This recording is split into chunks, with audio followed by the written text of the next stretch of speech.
James Whale on Talk Radio.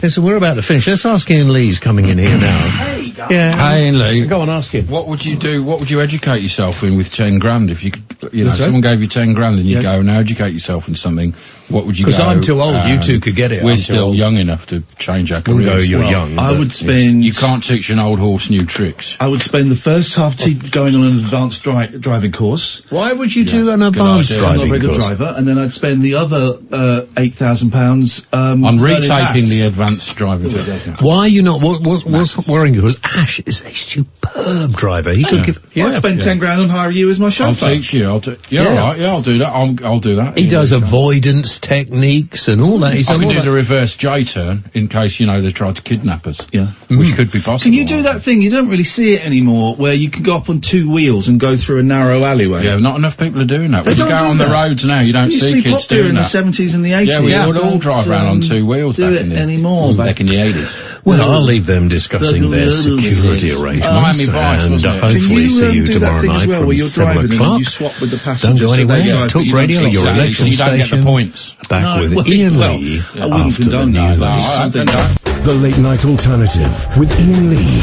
on Talk Radio. We have ways of...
Man, yeah, you drop that gorgeous. Keep going!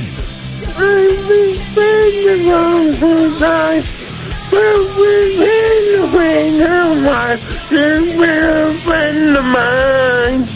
Yeah, you got that gorgeous. Friend of mine.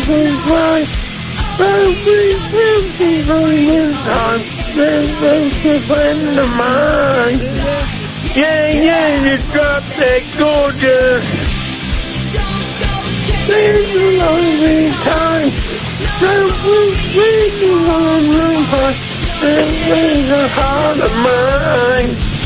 Yeah, you got that gorgeous.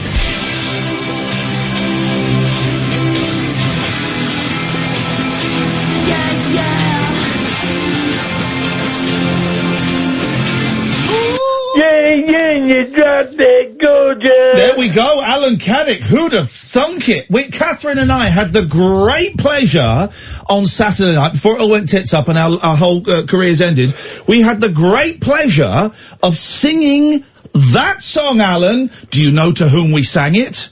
Was it a rabbit hole? Yep, yes. But to whom? Whom was in the audience and to whom did we sing that song? Was it the lead singer of Republica? It was Saffron from Republica was there. We sang Drop Dead Gorgeous to Saffron. We weren't sure if she would take it in the spirit it was intended, and she shouted midway through the first verse, "Go on, Car!" It was brilliant. She loved it, Alan. Wow! Yeah, she loved it. And we have struck up a deal where if ever she is too sick to play a Republica concert, Kath is gonna do it. Yeah. Okay. Welcome to Monday night, late alters on Rivian Leon. Who are you, madam? Oh, me, Catherine Boyle. 3444991 number to call. Good night, Alan. Thank you. There we go. It's as simple as that. We must have enough of Alan Caddick recorded now to create an Alan bot. Robo-Caddick. Exactly. We don't need him to call in anymore. There's some technical people. Hey, what happened to the kid that was going to do an app for this show? GCSEs. Yeah, they finished months ago. He's either done really well and has gone off to Cambridge or Oxford, or he did really badly and he's descended into hooch. 0344 499 1000, late night alternative. I'm Iain Lee. We know who you are because you have been introduced. Yeah. You know, it's the show, phone-in show, unlike any other. We try and avoid all politics and all Brexit and all of that stuff. But can I just say, hello, please mute your computer. You're the producer of this show. I know. And your studio etiquette is... Oh, forgive me. Sorry?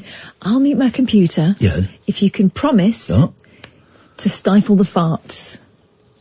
Wow, we've gone If we're going to talk about etiquette. We've gone straight in there. You know I have a medical condition. Well, so do I. Forgetfulness. Shitty arseoitis. No, don't, because this is one of the things I want to talk about. I want to stop swearing. Yeah.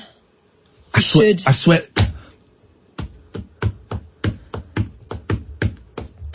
We've got. You can't come back with the well, usual. here's the thing. I can come back with the usual. We have a. There we go. Now. God. I had to dump myself there. Yet again. That was definitely aimed at her. Don't worry. No, I would like to stop swearing. I would like that too. Because I think this is a genuine thing, by the way. 0344 499 1000. I think I definitely swear too much. Okay, I definitely swear too much, and I think there's too much swearing in the world. And obviously, when there is too much swearing, you lose a little bit of the weight. You know, a good F-bomb, a good S-bomb. Occasional good C-bomb. My kids still think they talk about the F word and the S word and the C word, and they're 7 and 9, and I say to them, well, what is...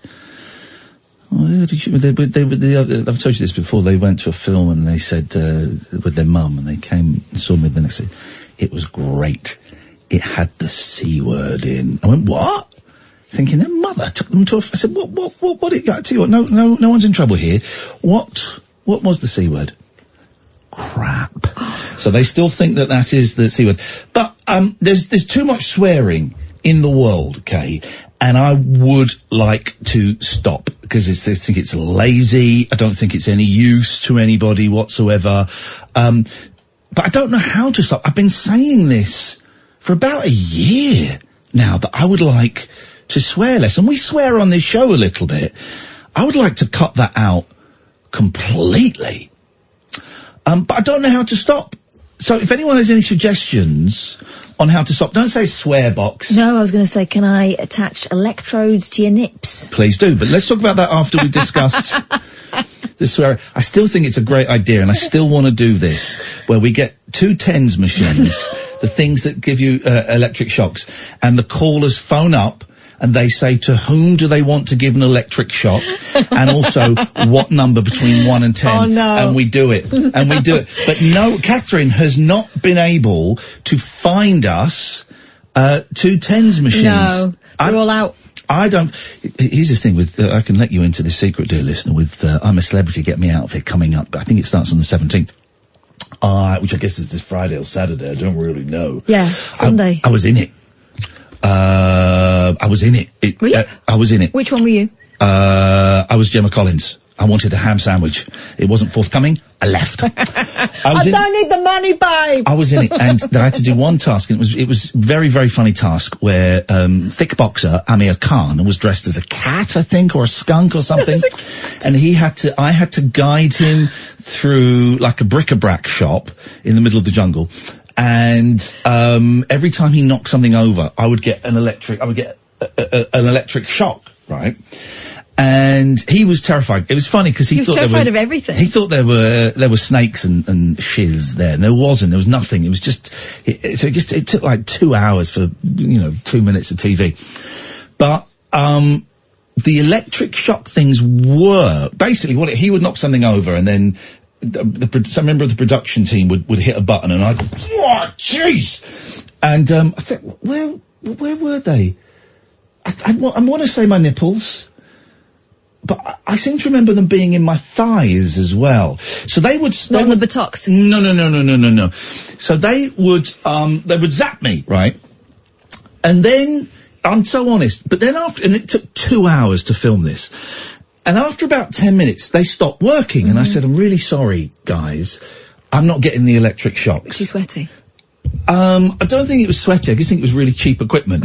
And so they stopped, and they came, and they reapplied the electric shocks, and they did all that. And then for the next 10 minutes, it's all working.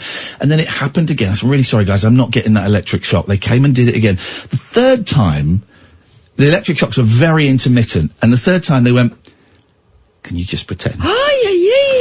And I went, "I can do, but really?" They went, "Yeah, could you just pretend?" And that's one of the few bits of that series I've seen back, and you can really tell. I'm not a very good actor, as anyone who will have seen my sitcom, The Persuasionist, will attest. I'm not a very good actor. So, you can see when I'm doing fake electric shocks. Show me.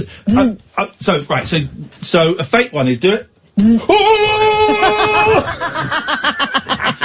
It involves jogging. It involves jogging. So no, I've not. Whatever the point of that was, have we started? Anyway. We were talking about perhaps affixing them to ourselves, but unfortunately, I can't obtain the equipment. We don't do politics, but let me just say this: I'd press that nuclear button right now. The way I'm feeling at the moment, where is that nuclear button? I'd press it right now. Big thing that one of the MP. Today is Remembrance Day proper. Would you press a nuclear button? Well, hang on a second, guys. It's the 11th of the 11th. Can we not wait until tomorrow? Can we continue to remember how bad it was before we start a new one? Let's wait until tomorrow, and then maybe we'll play philosophical mind games together. And all the parties are now saying, "Well, we would push it. We will push it straight away." Well, here's the thing. I'll push it now.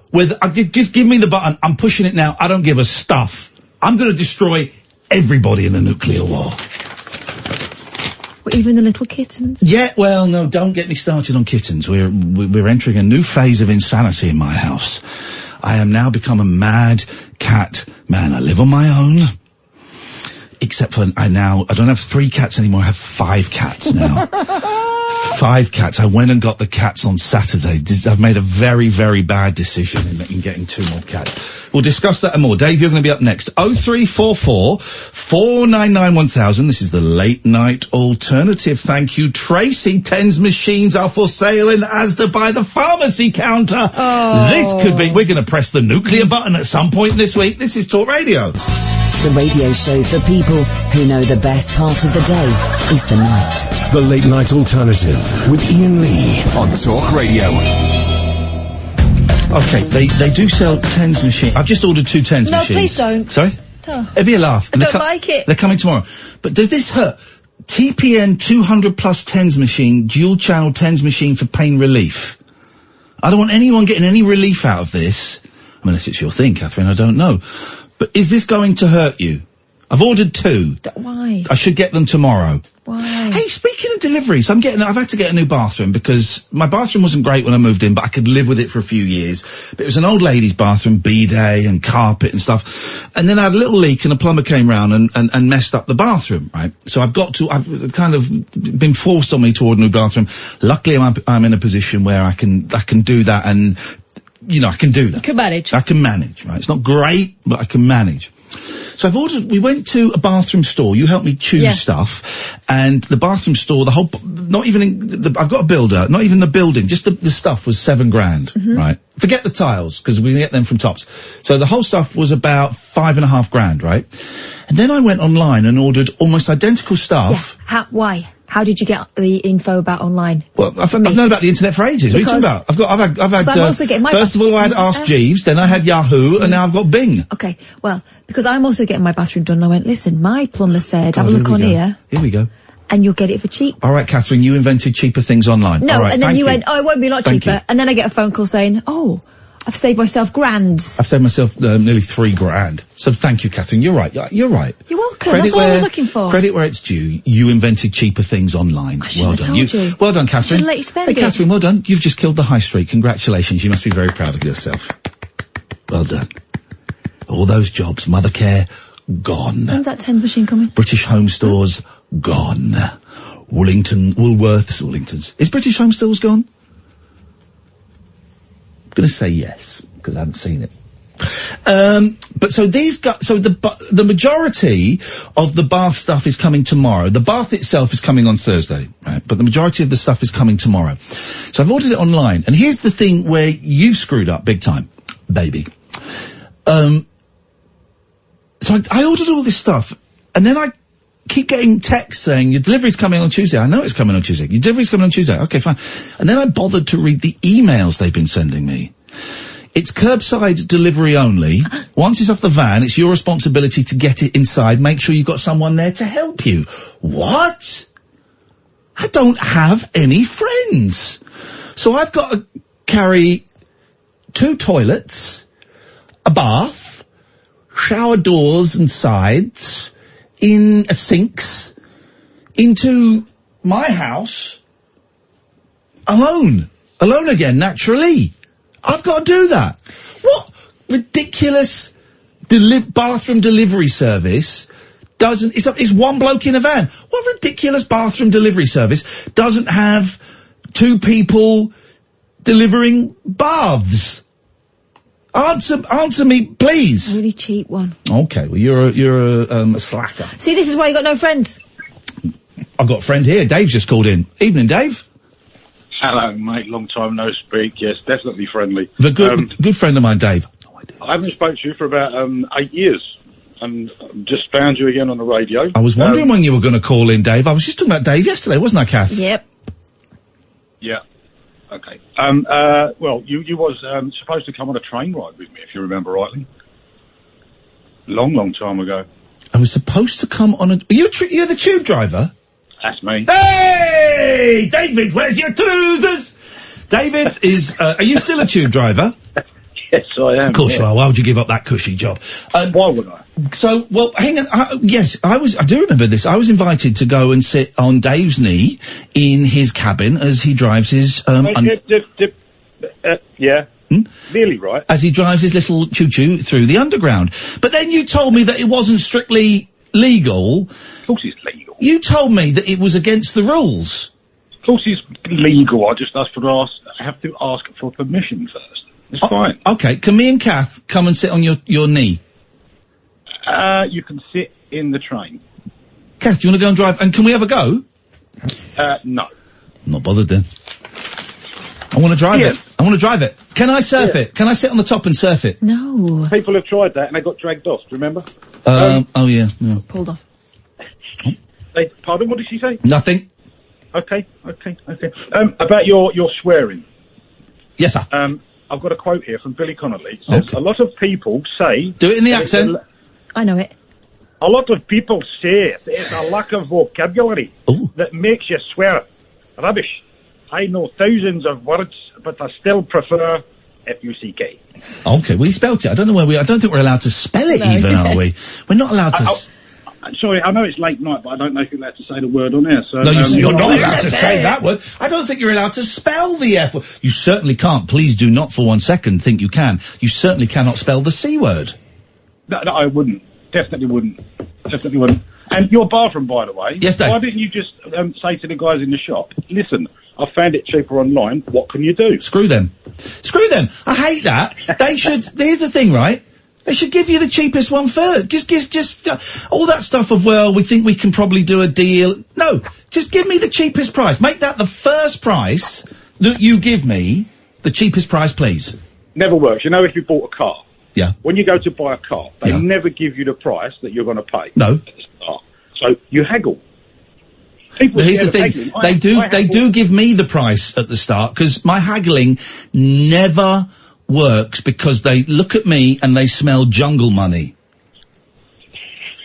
It's true. They go, you that guy off the telly? No, you are. Ka-ching. Because, of course, we're all multi-millionaire tax evaders. You said it. I meant it. Dave, very nice to talk to you. Speak to you in another 8 years. Thank you very much indeed. What were you doing for Remembrance Sunday? And where's your poppy? I have got a poppy, actually. Where is your And I bought poppy? several for my children who keep losing them. Where is your poppy? It's on my best coat. I didn't get a poppy this year. Never mind, I hear there's a poppy suit going. Did you see that one at the football? Oh, go on.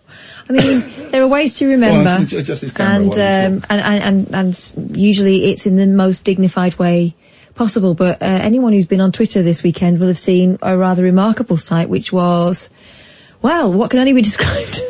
I think a kid in a poppy suit and clown shoes dancing its way onto, no, not dancing, being led onto a pitch where everyone was going to have the 2-minute silence. Poppy suit. I do like the competition who's got the biggest poppy. Yeah. I did have kind of the 2-minute silence. It was a bit tricky.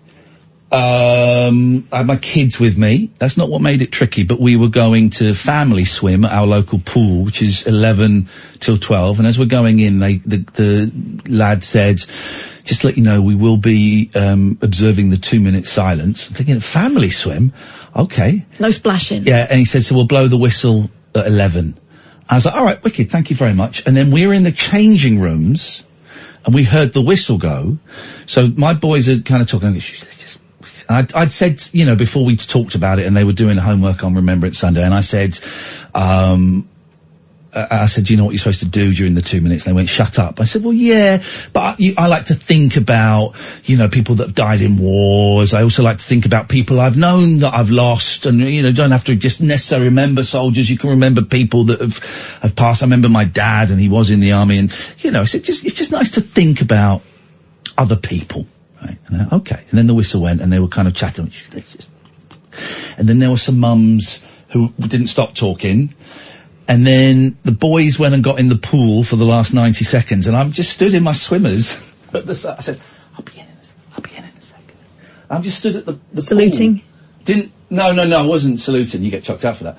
I was just stood at the pool side in my trunks and my hands in front of me. Be respectful. My head down. And this is exactly what I was thinking. I don't know if I look like a twonk. That's what I was thinking. I wasn't thinking about others. It wasn't about those that... I don't know if I look like an idiot. This is very uncomfortable. That was it. That was what I was thinking. Well, just be glad you've got the freedom to be a twonk. Well, exactly. And then we had a great swim. So never forget. Always remember, never forget. 03444991000. Okay. Furious Britons. I wanted to talk about the poppy before, and I couldn't quite find the language to do it that would not seem unnecessarily unpleasant. But anyway, Furious Britons today hit back at David Starkey's shameful slurs about Remembrance Sunday imposing poppy fascism by pointing out the fallen died for freedom, not fascism, and that no one is forced to take part. This is what I want to talk about, poppy fascism, but I didn't want to use the word fascism because I think it's unnecessarily combative in this situation. But there has been, I didn't really experience it this year, but there has been in the past a real, where's your poppy? Where's your poppy? If you go on a TV show, they have poppies in the green room. I've done it on Sky. Maybe the BBC, but certainly on Sky, they have, before you go on, you're not wearing a poppy, can I put a poppy on for you? And that seems to me, that's wrong. That's not, if you go, oh God, yeah, please do, I've got my poppy on the other thing. Yeah, sure, fine. But if it's just so you don't get told off. You don't get told off. Sky and the BBC don't get told off. Well, that's wrong. That's wrong. If you've made no donation, and it's wrong.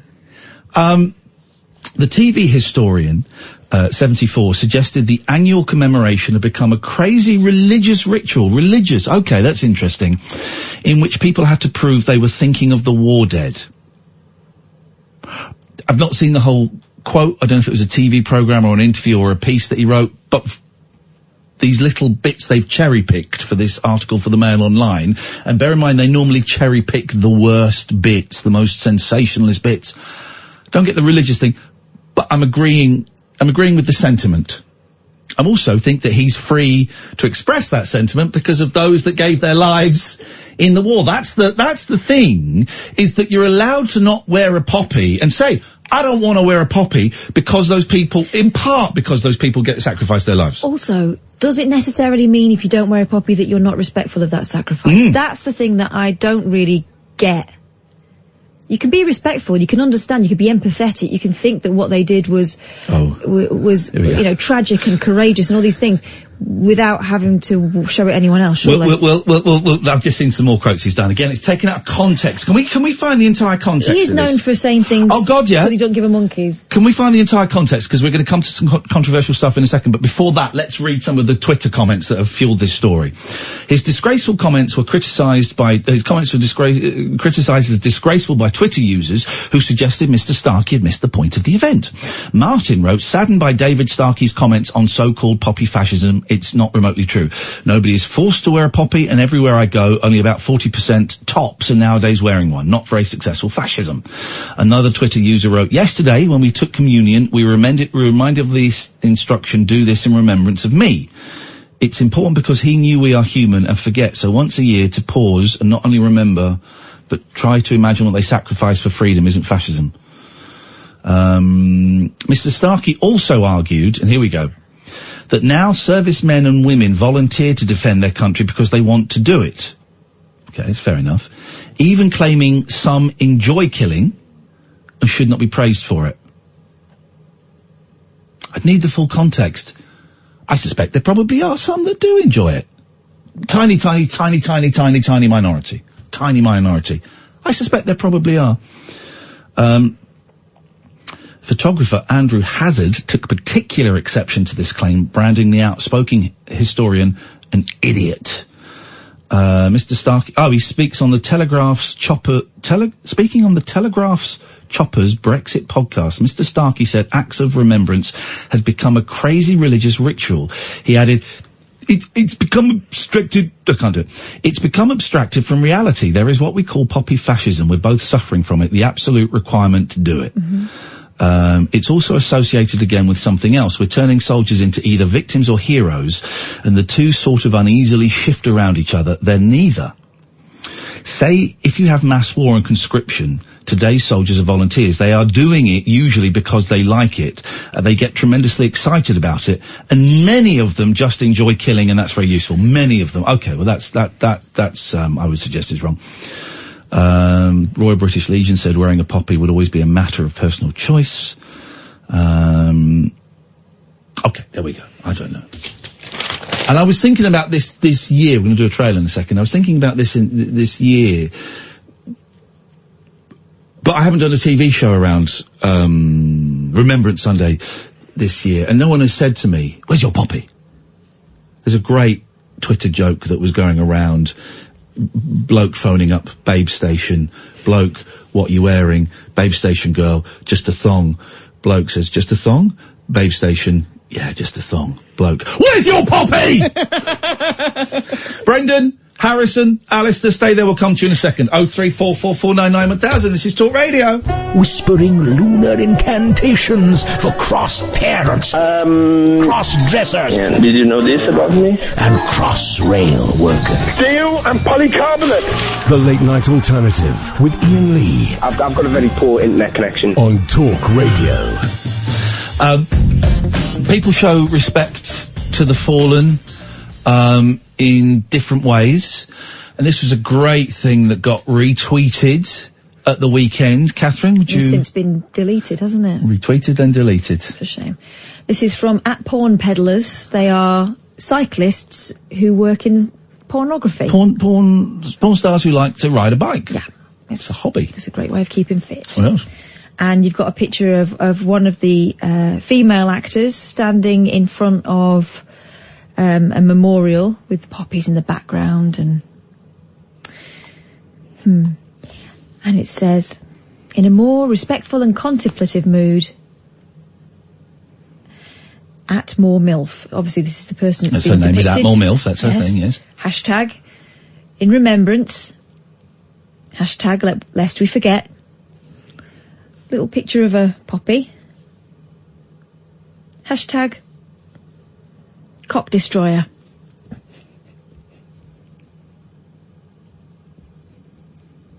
Gosh. That's quite a combo. Very powerful message. You won't forget that. No. Anyway. But she's looking all sombre in the picture. Yeah, she's like, here I am in front of the poppies. Isn't it bad? And then someone defended her going, look, okay. I've got it here. Go on, read the defence. This is great. Because it caused a furore, of course. There was a hashtag Twitter storm. Yeah. And it says here. Hashtag cock destroyer. @JessieDuke69. Oh. I'm suspicious. Says, okay, hashtag cock destroyer may not have been the most appropriate hashtag, but those whinging about it, did they go to Flanders and somewhere there like Tynecourt Cemetery to pay respect?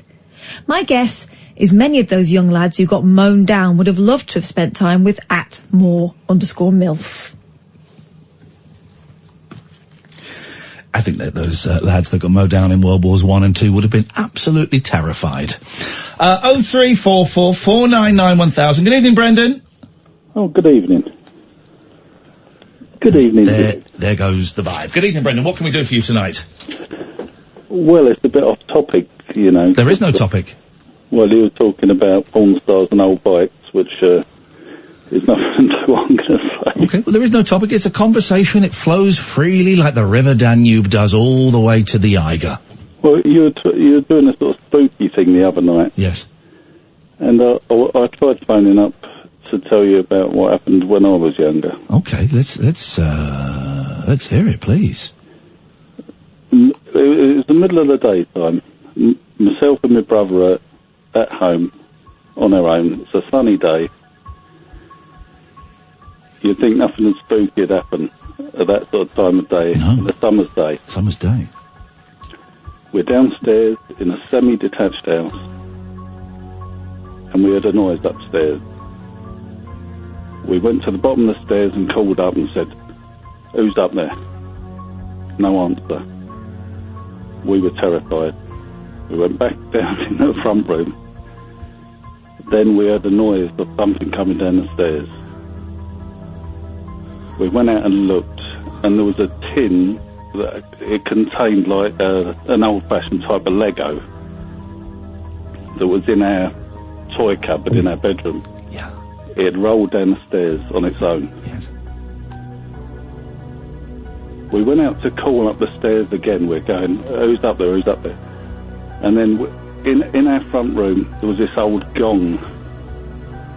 And the gong kept banging. While we were in the hallway, this gong just kept banging and banging. And we went back in and it was moving. All by itself. How about that? Oh. Yeah, that's it. Was it windy? No. And we were told that an old guy had died in that house and he was supposed to be a right nasty piece of work called Mr. Mackey. Ooh, Mr. Mackey. So what, he was chucking Lego about and playing on the gong? Yes, he was. And this was the middle of the daytime and I was there with my brother. We were sort of probably 11 and 12. Gosh. Well. And it was terrifying. Even though it wasn't frightening, it was terrifying. If you know what I mean. There you go. Brendan, thank you very much for that very, very, very, very disappointing story there. Let's go to Harrison. Good evening, Harrison. Good evening, guys. Good to speak to you again. Harrison is getting more confident. It's his second call to the show. He is a really nice guy and his voice sounds groovy, don't you know? Yes, sir! That's it, mate. That's it. Yeah, no, actually, because obviously I was on Friday night when you did the Straight to Air show. Harrison, can I ask you a favour? Yeah, sure. Speak into your telephone, man. What is going on? Can you not hear me properly? It's a little bit muffled. It was muffled. It started out great, groovy, and you were. Is it? But it's not my ears, is it? Because my ears are on the. It feels like your mouth moved away from the hole. Oh right. Well, no. I was going to say I called you on Friday and it cut off, and I've actually got a new phone since. So this is my first call on the new phone. Well, so it should be amazing. It's not. Is the phone made of cardboard? I don't know. Maybe I've been sold a sham. I don't know. Sold a sham. It's possible. Maybe. Here's the thing. It's Christmas. My boy is going to be 10 in January, and I'm doing what I said I wouldn't do for another 8 years. I'm looking at maybe buying him a telephone, like the telephone for Christmas, like a cheap one. Look, he's not getting an Apple. Get lost. Like a Huawei. Just because it means that, well, I won't be able to constantly monitor him, but the Chinese government will. So they'll know exactly what he's up to, and I think that's far more important. Harrison, I think we can live with it, my friend. Go on. That's cool. No, I just wanted to ring, because obviously, as I said, I got cut off on Friday, and I just wanted to basically say what I was going to say on Friday. Well, I actually rang up to challenge you to Adamant, because I think I'd actually been pretty good at it. Okay, fine, right, I'll go first, then Kath, then for those who don't know, it's a music game that we play. You'll pick it up as you go along. Adamant? Tina Turner. 4, 3, 2, 1. Harrison? Oh, mate! I'm so sorry, buddy! I thought his phone had dropped off again. I was going to give him the benefit of the doubt. Harrison! 0344 499 1000. We'll tell you, what a disaster Brighton was in a minute. This is Talk Radio. The Late Night Alternative with Iain Lee. Unfiltered Night Talk with the original king of unconventional conversation on Talk Radio. Missed Howard Hughes' show last night because I was busy playing Call of Duty MW, CODMW I call it for short, with a lot of fans of the radio show. The hashtag. Them come along and help you move that bath? The hashtag. Oh, yeah, exactly. The hashtag TLNA, the Late Night Alternative Posse. Sunday night we streamed it on Twitch. We had I think there's about 12, 13, 14 of us, including David Babcock, who's actually very good at shooting people. In video game form, obviously. I was good. I won a couple of games. And it was a fun. We played for about 3 hours, and we had C, we had Matty, we had Alex, we had Ollie, Roger, David, loads of people. So thank you everyone who joined us. If you want to watch that, twitch.tv/Iain Lee. Look for past broadcast. Going to do it again this weekend. I think this weekend. Cause there's nothing written down in my diary for Saturday or Sunday. We haven't got anything, have we?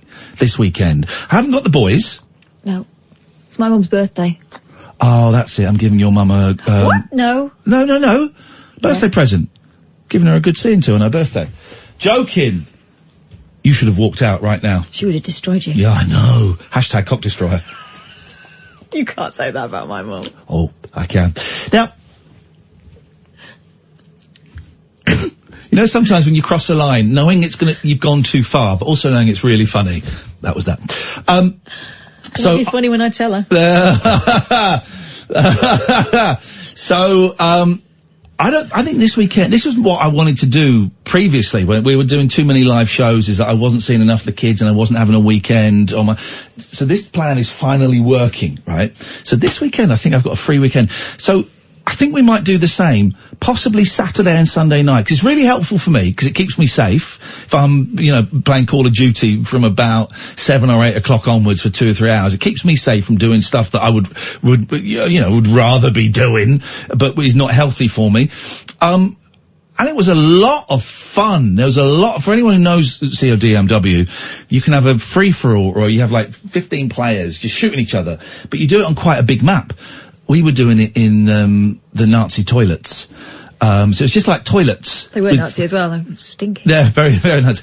And there's like 15 of us, and you literally spawn in front of someone and just... anyway. Sorry, what's this? Spawn. You were doing what? You're spawning. It's when it's a video game turn, it's not something disgusting. Oh, thank God, right. So we were doing that, and so I suspect that we might do that. Definitely Sunday. Probably Saturday as well. So, you've got to befriend me on PlayStation, and that was a bit complicated. So that was a fun example. 0344 499 1000, by the way. That was a fun example of interacting with people. Alistair, I will get to you, but be a little bit patient, because I want to tell this. On Saturday night was a very, very different story. Saturday night was Catherine and I tour the country doing live shows. The Rabbit Hole. It's a podcast, and it's a pop-up radio show. We go to different venues around the country, and we kind of do a live version of this, but I have to say, for legal contractual reasons, it's absolutely nothing like this. No, we use interaction from online, which of course is different from on phone. Yeah. So we'll put it up on Twitch or Periscope. We put it exactly, and that just keeps it safe from Uncle Roop's gnarled old fingers. And we've been doing it for about 3 years. We've got loads of dates coming up next year. We've got Cardiff. We've got Birmingham, which is selling well, Glasgow, Manchester, Bath, which I will put online at some point, a couple of others. Brighton is usually the home of, it's usually a surefire winner, because people come and they are ready to play, right? And if you want to see where we're playing next year, IainLee.com/event, IainLee.com/event. This show that we did in Brighton this weekend, and that we do around the country, kind of relies on people's goodwill, it being a safe place for people to join in, give a positive contribution to the show. And some people come and they don't know what it is beforehand, but for the most part, people come with an open mind and they get it and they love it. Normally it's a partner is dragged along that doesn't really get us, but knows what it's like, or a partner that's never heard us but trusts their partner and wants to come along, right? And the shows we're doing in Brighton at the Carolina Brunswick, lovely little venue, holds 60, so it's small, it's light in there. They've been really good to us. We had 2 people come in that I really wanted to impress. More than I want to impress everybody, but we had Saffron from Republica, and we had Jake from My Life Story. Both been guests on this show, and both people I would like to be friends with. And they very kindly said they would come along and watch the show. And so we start the show about 8 o'clock, 6:30. And it's a little bit, we'd had a stressful time getting there. There was traffic, so we only got there in time. And then when I got there, I realised I hadn't got a memory card through. So I had to go out and get a memory card. Then I hadn't brought the right clip for the tripod, so the phone was just balanced there that was streaming the whole thing. But we got it set up. And I made a new introduction to the show, which was too long. And if I were going to do it, it's going to need to be a lot shorter than that. So the vibe was not particularly there at the start of the show, okay? But that's fine. We can claw it back. So the show was going well. Not great. No, but it was bouncing along. It was bouncing. It was going well, but not great, right? And then you could see the entire audience, and Jake and his partner Natasha, Jake from My Life Story, and his manager and partner Natasha, were sat in the third row directly in front of me, and directly in between them I could see this guy, a white guy with dreads and a beard, right? And about 20 minutes into the first half, they've been muttering. He was with a group of people, and they've been muttering all the way through it, and just staring at me. Right, bear in mind, stone-faced. They're in the fourth row. We can hear staring at me. Right? How about 20 minutes? His arms went up in the air in the classic stretch pose, and very loudly, after a joke had fallen a little flat, he went, oh. Everyone heard it. Now, I don't really remember what happened after that, but let's just say it went downhill from there considerably. I then sort of had a bit of an argument with him. You said, you all right, mate? And he went, just having a stretch. But then, and I don't remember the full order of it, but then someone phoned up, because people could phone in, and said, oh, I was supposed to be there, but I can't. I've given my tickets to Rachel. I think that happened before. Oh, did that happen before? I don't think it happened before the stretch. I think that's what might have prompted it. I don't think it happened before the stretch. I think it happened after. Right. I think that happened after the stretch. And it turns out that Rachel was the mum of this guy, and she'd also brought her, I guess, 2 other sons with her. So there's 4 people. And it turns out they had never heard the radio show. They'd never heard the podcast. They had no idea what it was going to be. I guess they expected, like, stand-up comedian being, hey, that Donald Trump, what a dick. You know, that kind of stuff. So then I end up in the middle of the show getting into a dialogue with this guy. And it goes something like, look, you're not enjoying the show, are you? Not really. Oh, you said he had a dark vibe, and he said, I'm just a mirror, basically reflecting what you're giving me. Got really tense and uncomfortable, and he was muttering all the way through it. Not everybody heard this in there, but we could. And I don't remember, it's all recorded, and I might listen to it one day. It's making me uncomfortable talking about it. It ended up with me saying, look, man, I'll give you your money back for the ticket that you pay. I'll give you the money that you paid, because I don't want anyone unhappy. I will give you the money back. I didn't pay for the ticket. I said that was a badge of honour. Then we then found out it was this guy giving it to him, right? It was a badge of honour. And he ended up, I think, with me going, look, why don't you just F off? This isn't for you. You're killing the vibe. What? And it was so uncomfortable. Oh, so tense. Silence. Imagine silence in a comedy thing for about 10-15 minutes. Silence. Why don't you just F off? Then we tried something else, and then he just very slowly stood up and went, I think I'm going to go. And then he spent 3 minutes putting his coat on. Yeah. And we just sat there going, I don't know what to do. And I said, that's probably for the best. Why don't I buy you a drink? I'll buy you a drink so your evening isn't ruined. I don't want a drink from you. And then I said, can we shake hands? And he put out his hand, but like was leaning, and I said, how about a hug? I don't want to hug you. All right, let's shake hands, brother. This has got a little bit awkward and a bit weird. And I probably said a few things that were a little bit more aggressive. I don't want to paint this as a completely one-sided thing. I was going into him a bit.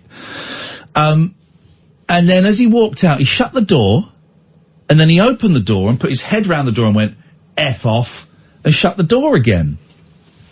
And it was the weirdest, I've been doing stuff in front of audiences with a microphone for about 26 years. Sometimes stand-up, sometimes emceeing, sometimes comparing, whatever.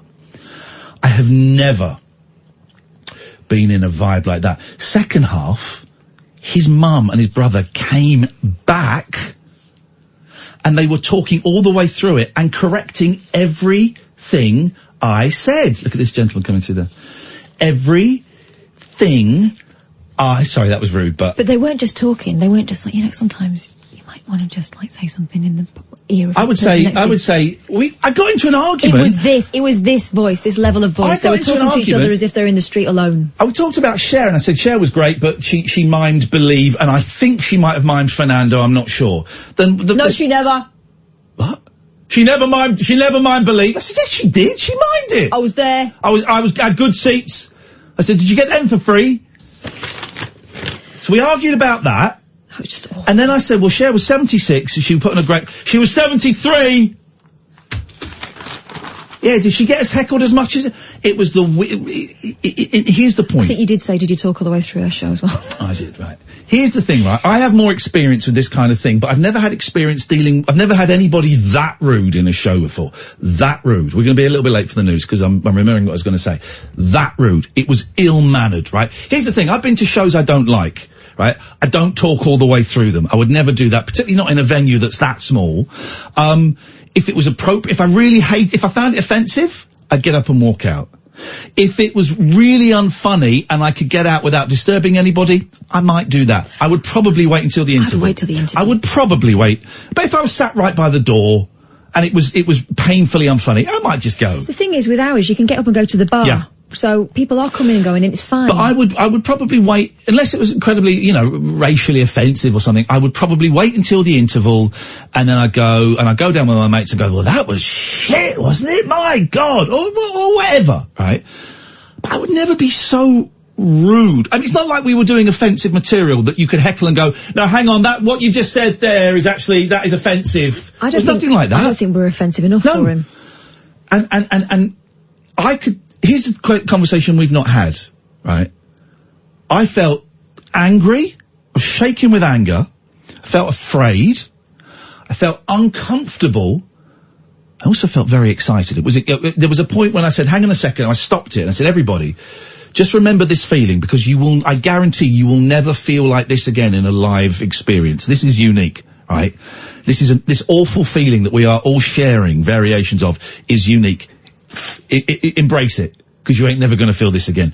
But I haven't asked you how you felt while it was going on, because I have more experience standing with a microphone talking to idiots than you do, and I am aware that you went quite quiet, and I felt quite protective of you. Right. Here's what happens in situations like that, and you've seen it before when we were on the subway in New York. I freeze. Yeah. I freeze, and I'm thinking I tried to make a joke out of it, and he was not having it. Yeah. I also kind of suspected that he was either too drunk or something else to engage properly. There was a glassiness about him, and he was just not interested in sorting things out. And it was just that moment of, what do I do? And it was arse-clenchingly awkward.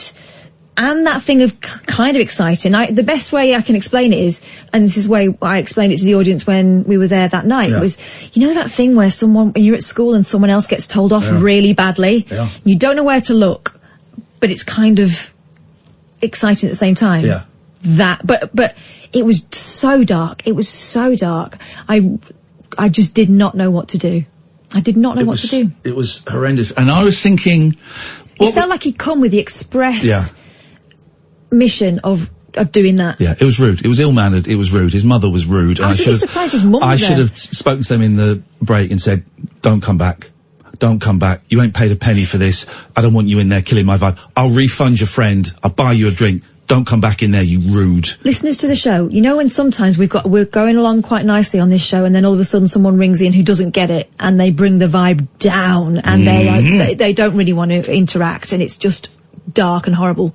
It was that, but you could see the whites of their eyes. It was awful. And I didn't know how to handle it, because it wasn't a stand-up gig. I haven't done stand-up for years, but I've still got the chops. I've still got the chops to put one person down very quickly and very powerfully and batter them and be fast to them, and you've got a microphone so you're louder than them so you can destroy them. But there were 4 of them, and also it wasn't a stand-up show, it's us, and so it's kind of supposed to be a nice, loving type vibe. He wasn't joking. We've had hecklers before where they just it's overexcitement. But I've had nasty hecklers before. But also, he was sat right behind and right in between Jake and Jake's partner, and I really didn't want Jake Shillingford from My Life Story, one of my favourite bands, to walk away thinking, God, that guy's a dick. Iain Lee was a dick. What a bell. Oh, I don't want to be friends with him. I wanted him to think I was cool. So I was trying to... This goes nowhere, but we deleted the video of it in a fit of pique. The audio exists, and we might put it out as a podcast. I don't know, would you want to hear... I don't know whether I want to hear it. Well, maybe we just put it out there. I mean, do you want to hear the most uncomfortable thing ever? I mean, that sounds like a stupid question. Of course I do. We're so late for the news, and we got a load of calls. Paul, Alistair, and Lavinya, stay there. I will come to you. 0344 499 1000. Dave, who was there, that described it as a bagpuss yawn. That's exactly what it was. If you were there and you want to, workshop the feeling of abuse, then please do. Also, I guess that if there's a question, this is it.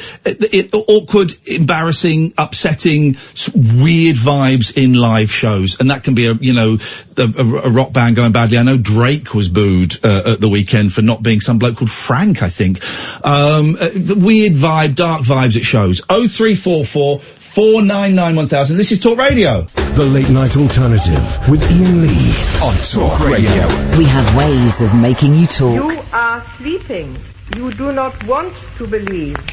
Well, I'm not the kind to kiss and tell, but I've been seen with Farrah.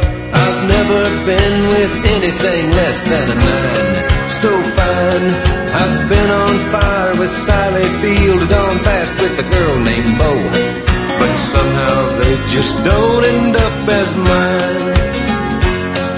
It's a death-defying life I lead. I take my chances. I die for living in the movies and TV. But the hardest thing I ever do is watch my leading ladies kiss some other guy while I'm bandaging my knee. I might fall from a tall building, I might roll a brand new car, 'cause I'm the unknown stuntman that made Redford such a star.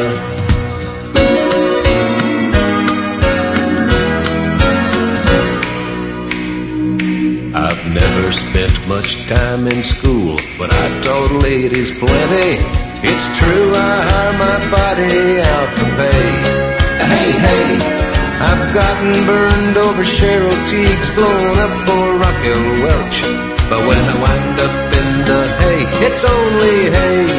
Hey, here we go. I might jump on the numbers, but Tarzan from a line. 'Cause I'm the unknown stuntman that makes Eastwood look so fine.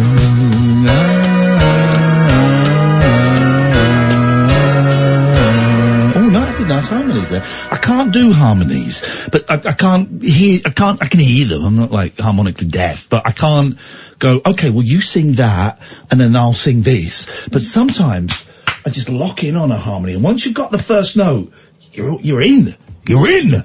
Oh, yeah, I feel like Brian Wilson then. 0344 499 1000. We've talked about poppies. Do you ever feel you're forced to wear the poppies? We've talked about weird vibes at gigs and stuff like. Oh, by the way, if you came to the Brighton show, I always say this, right? And some people take us up on this offer, and I'm very happy. If you came to the Brighton show and you didn't enjoy it, I'm always happy to give money back. I'm always happy to give money back.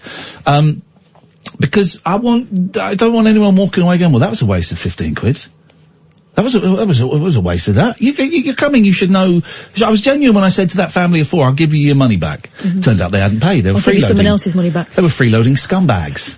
If I was them, because I'm cleverer than them, they were rude, ill-mannered, and thick. And by the way, if you're the person that gave them the tickets, give us a call, man. If I was them, I'd go, okay, yeah, no, well, there's 4 of us, we'll take the 15 quid each. Please, that's 60 quid. They could have made 60 quid profit off of me, but they didn't, because they were dumb. They'd rather just stay and spoil it for everybody else. Yeah, they did, and that's the thing. That's soured the vibe. But it was nice to meet, loads of you as always. Nice to meet Nelly. We met Nelly for the first time. Now, let's discuss Nelly. Isn't he handsome? Yes! Really good looking. So his picture on Twitter doesn't look like him. No, I thought it was him. He looks better. It's someone who looks better in real life than on Twitter. I saw him during the show, and I thought it was him. Nelly calls the show quite a bit. Does these really boring, awful, tedious quizzes. And I thought it was him. Then I saw him in the queue to come and meet us at the end, and I gave him the finger. As in, not the bird. I kind of beckoned him over because I thought that was him. You were really surprised. It's because he doesn't look like him. He doesn't have glasses. Good looking fella. Slim as well. Yeah. I know he's been trying to lose weight. Yeah, but there's nothing of him. Well, there's me being slightly judgmental because we all see slightly different things. But I expected him to be bigger from his description. Slim, good looking, smart, Not as dull as he is on the phone. I'm joking. But nice. He was genuinely a nice guy. Really nice to meet him, yeah. 0344 499 1000. If any of those things grab your fancy, give us a call. If you want to bring Not in your Nelly, own... he's taken. Yes. If with a baby on the way. But if you want to call in about anything, you know the rule, then you can do. Let's go to Paul. Yo, yo, yo, yo. Bum rush the show, Paul. How are you, man? Do you want an honest answer, or do you want the just the normal answer? No, the superficial one, the good one. You want the superficial one? Yeah, man. Oh, great, man. How are you, brother? Superb. I'm top of the world. Nice one, Paul. What can we do for you tonight? I just want to say, man, thank you for coming to Cardiff. You're coming to Cardiff. I've got my tickets. Yeah, can you tell more people? Because we've sold about 11 tickets in a venue that holds about 200. Right. Yeah, I will. People asked. We have booked Cardiff. We are playing Cardiff. I think it's March next year at the Glee Club. Yeah. But we ain't sold many tickets yet. So, get your friends come in. But, we're coming to Cardiff. It's been too long, man. Yeah, it's a good venue as well, man. Yeah. It's really cool. Well, it's going to be plenty of room. For a while, but yeah, so you have to stretch out and, grab 2 or 3 or 4 chairs. If you yawn in there, we won't hear you. Well, I've pre-ordered my chips as well, so I was going to say, just if I'm there munching on something. Can you pre-order chips there? You can, honest to God, I've pre-ordered chips in my ticket. Yes, mate. Good. Brother. It's good, isn't it? Yeah, I think so. Guys, great. Guys, come and see Catherine and I and pre-order your chips now. It's like chicken in a basket. I love it. Anything else, Paul? Well, I got loads. Oh, well then, let's do it. Unpack it. I've worked 3 retail jobs in my life, right? I've worked, I know who this is. This is Paul Yandel from Twitter. Yeah, it is. Paul Yandel from Twitter, guys! I've worked, the only 3 retail jobs I've ever had in my life have been Woolworths, Mothercare, and Blockbuster. I've got nobody left to put down for references anymore. Mate, where are you working now, just so that everyone else there knows to start looking for another job? That's the thing, yeah, I work at a college now. I'm a lecturer at a college. And I do feel sorry for most people there. What are you lecturing in? English. Okay. Oh, well, then English isn't... Well, maybe English will get chucked out, and we won't be using that anymore. My reference. Yeah, I haven't worked in a shop for 22, 23 years, and I did it a lot. I worked in B-Jams, then Iceland, then Safeways. My last job in a shop was HMV, and I have so much admiration for people that work in shops, because I could do it because I knew it was a Saturday job, or I knew it was a short-term thing. But I found it so mind-numbingly dull. It's the repetition. The repetition is the thing that would have killed me had I stayed in one of those shops. It's the same every day. I liked it. Did you? Yeah, I worked in a clothes shop with and the camaraderie with the other girls was brilliant. We used to have a right laugh. Okay. I think we're of that kind of last generation of proper retail, workers who actually quite enjoyed the customer service side of it as well. I loved working in the shop, man. Really? I loved helping people out. I loved it. Yeah, I didn't like the late hours and stuff, especially working in the in the video shop. I wouldn't get home till 11:30, 12 o'clock at night, and be back in the next morning. How long ago were you working at Blockbusters? Just before I became a teacher. So I don't know how long you've been a teacher, so that's unhelpful. What's that? About 9 years, I think. Were they still renting out video games then? Do you remember Blockbuster used to rent out like PlayStation games and stuff? Yeah.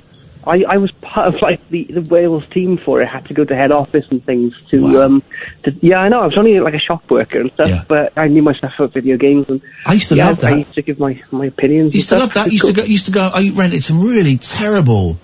I remember renting a game on the PlayStation. I think it was called Psychic Detective, and it was one of those games, I think, where it was what they call FMV, full motion video. So it would have actors in it, film of, and this was new, right?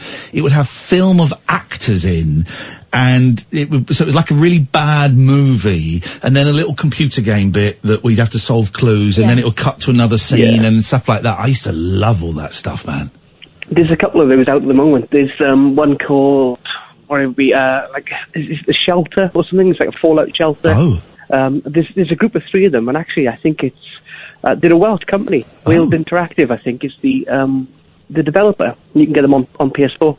Okay, but now they're quite good, because now they've realised that if you chuck a bit of money at it and you write a decent script and you get half decent actors, it can look all right. I mean, I still think they're a little bit crappy, but it can look all right. But back in the day, it was real shocking. But I might check those games out if those people want to send them to me for free. Now I'm a professional Twitch streamer. You are, man. Do you know what? I'm so jealous.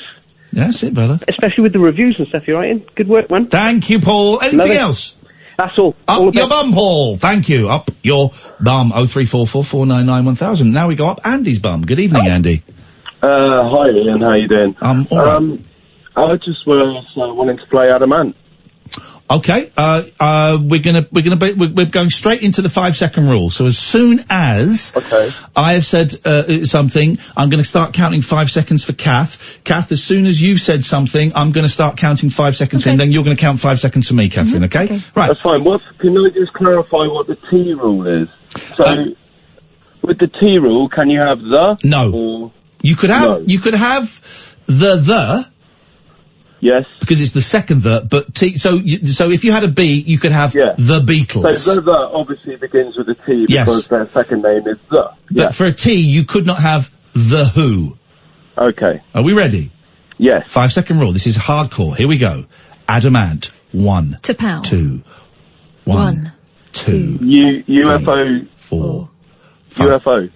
Okay, go on, count for me, Catherine. 1. 2. 3. Ozzy Osbourne. 1, 2. Electronic. 1, 2, 3. Cat Stevens. Shania Twain. 1, 2. Nirvana. It's not your go! 1, 2. Nirvana. 1, 2, 3. Adamant. We've had that. You can't repeat.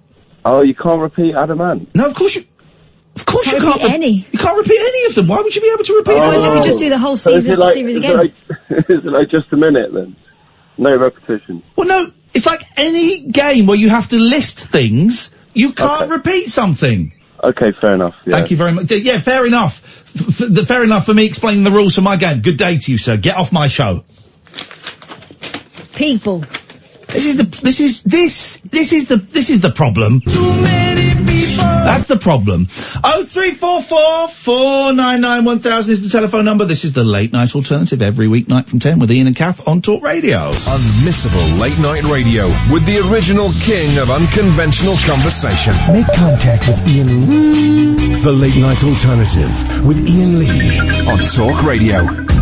Evening, Alistair. Evening, Ian. Evening, Catherine. Good evening. Good to see.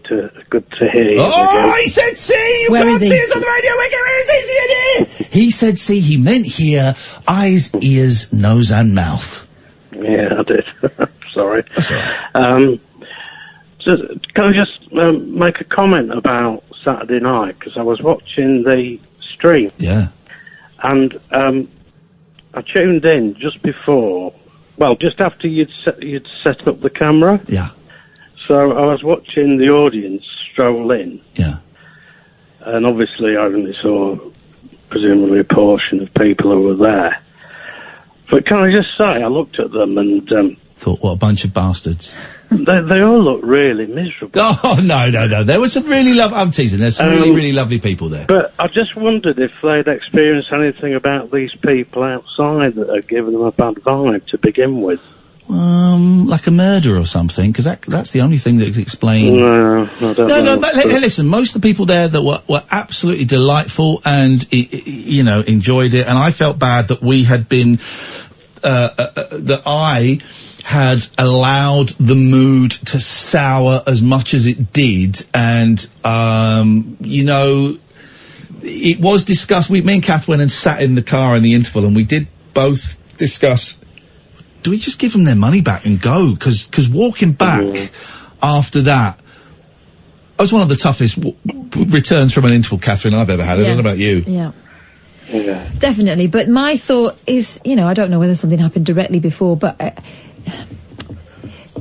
we weren't the main part of their night. Let's put it that way. Here's what I'm going to say, right? Because I was overly polite, and one person who was there called me out on Twitter for for stirring it up. No, right? That's mine and Kath's job. That's our job, right? Don't you dare come to our place of work and start taking the mickey out of us, start calling us out, start being rude and don't bring your baggage into our show and ruin it for the 58 other people that are there and for me and Catherine, right? That is our job. That guy was rude. His mum was rude. They were rude. I would love to know who gave them those 4 tickets via a WhatsApp group. Those people were rude. I don't want to say they ruined the show because I had a part to play in it, but they brought a really dark, negative vibe to the show, and they were ill-mannered. That's the thing. They were ill-mannered. It wasn't the greatest show we've ever done. You know our format, Alistair. You've seen the show, and so do the listeners. It is we fire stuff out, and some of it sticks and some of it doesn't. But so much of it is about confidence, our confidence, but also the confidence of the audience, right? And if suddenly it's broken the way it was broken in that first half, then of course it's going to take a long while to claw it back. And I felt sorry for everyone who'd come, who had been looking forward to it, and who knew that what they were going to get, and who didn't get it that night. It really, really breaks my heart. They were rude. They were ill-mannered. The person who tweeted me, who told us after the show she really, really enjoyed the show, and then tweeted me saying, actually, I made the vibe worse, and I'd made things worse. You didn't hear him yawning and tutting and muttering all the way through. If it had been a stand-up gig, right, a stand-up comedian would have destroyed him and would have forced him to get out or shut up, right?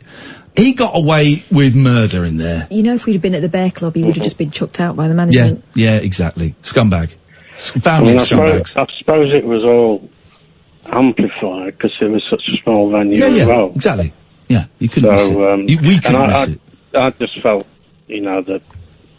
sorry that you guys had been shut up on, really. It was horrible, and we came away with a bad taste. It's our last show at that venue, because we're going to go to the Comedian next year, and I felt... here's the thing, man. We came away feeling upset and personally violated.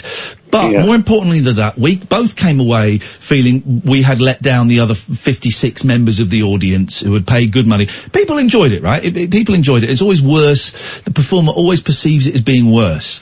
But we felt that we let the people down that, Nelly had travelled for like 6-7 hours on a train to come. I mean, he's nuts, but he travelled 6-7 hours, and we didn't give the show was not as 100% us. No. But anyway, I mean, did the Deep Purple singing go down badly or well? It went down very well, Alistair. Your singing went down it was the highlight of imagine, that was the highlight of the show! That's how bad the show was! No. Anyway, can I just say very quickly, I've had a bit of a nightmare day to day with my depression.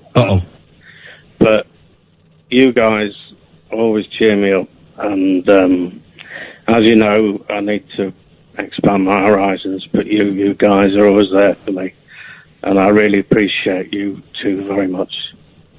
I've had a bad day with it as well, Alistair. I'm not saying this to compare dicks.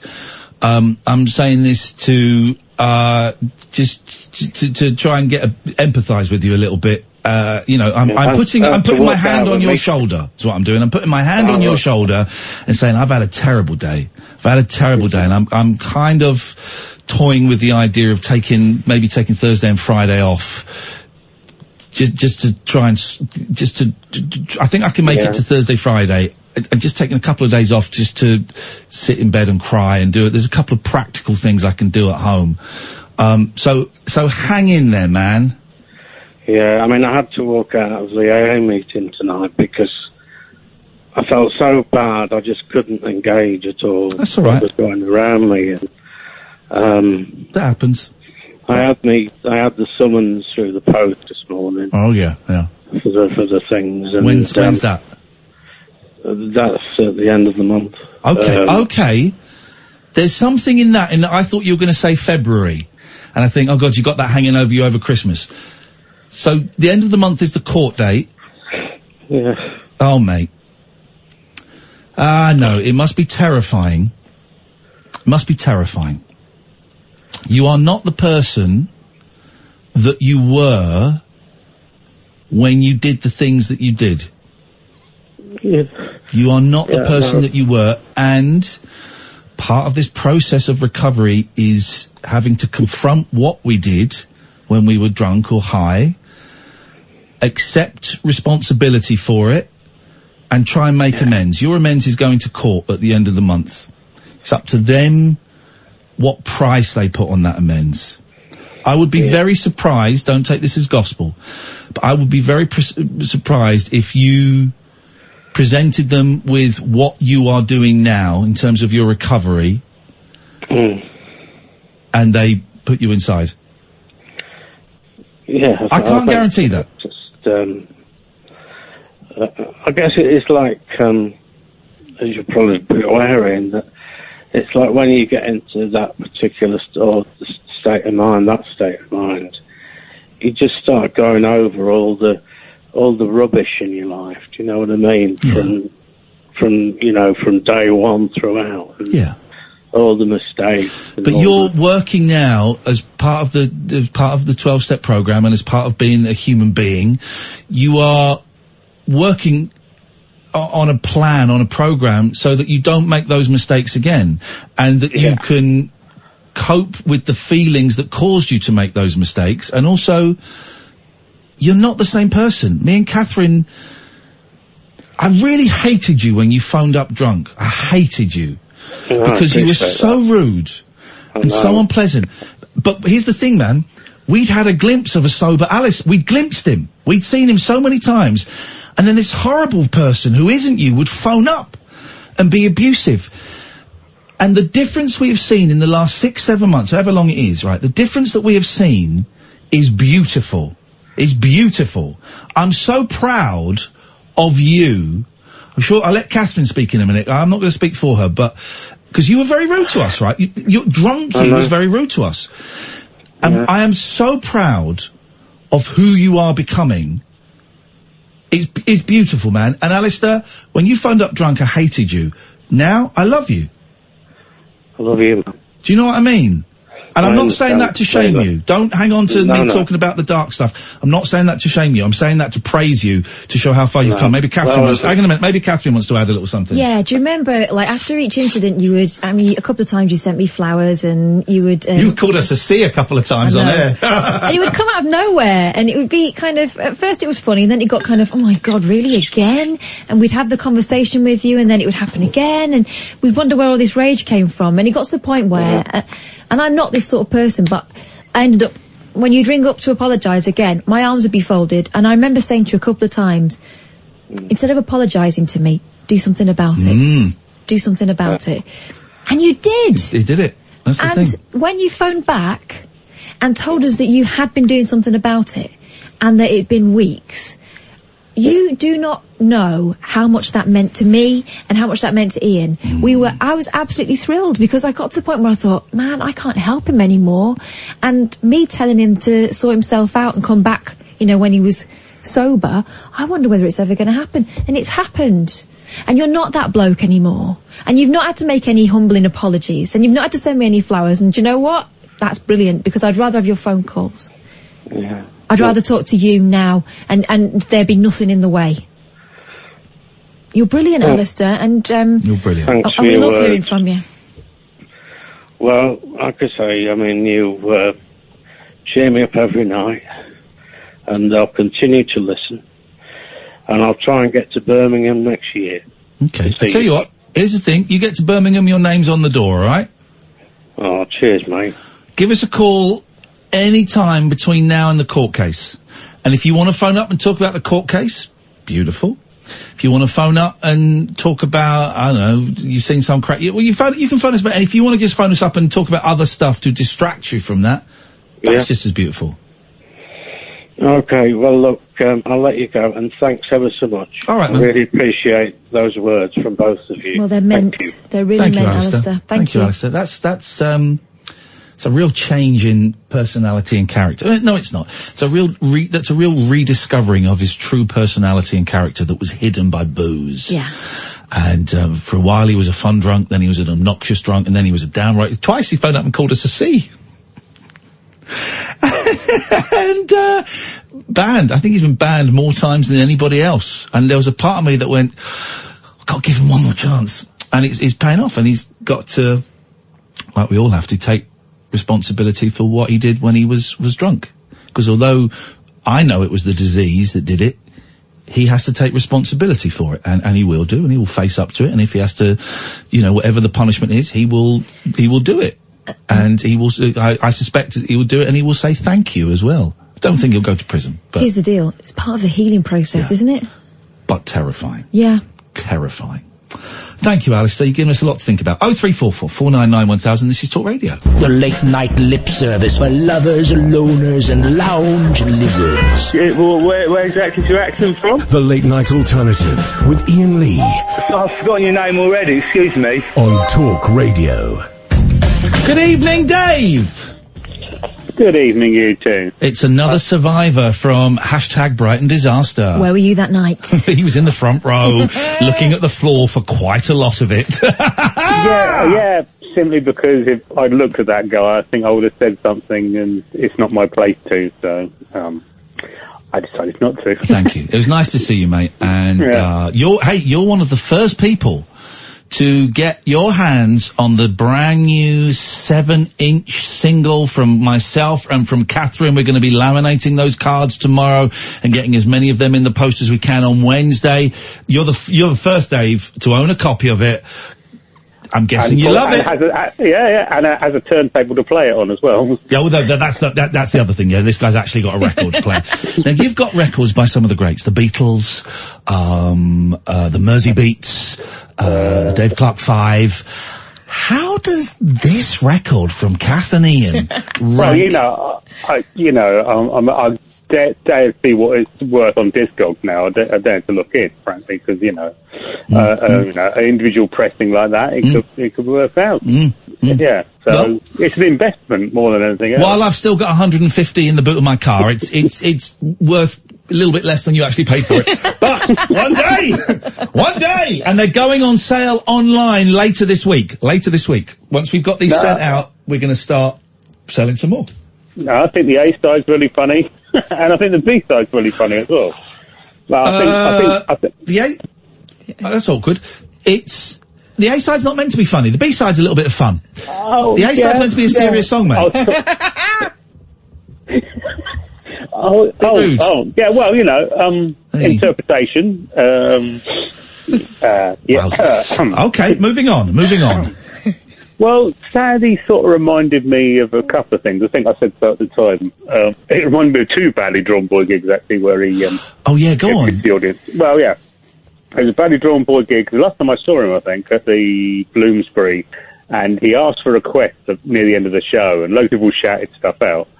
And he didn't like anything we shouted, even though he said, "Oh, you should ask for this, this, and this," and people did shout that, but he preferred to hear.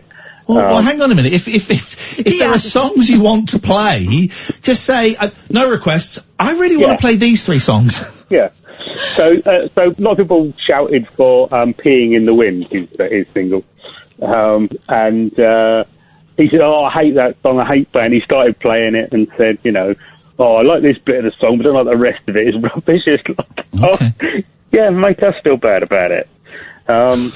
So yeah, but it most strongly reminded me of I went to see the 2 members of Magic Numbers, Michelle and Romeo, do a regular night at the Green Note in Camden, where they basically invite their friends along to play. Don't know who's going to play, just turn up.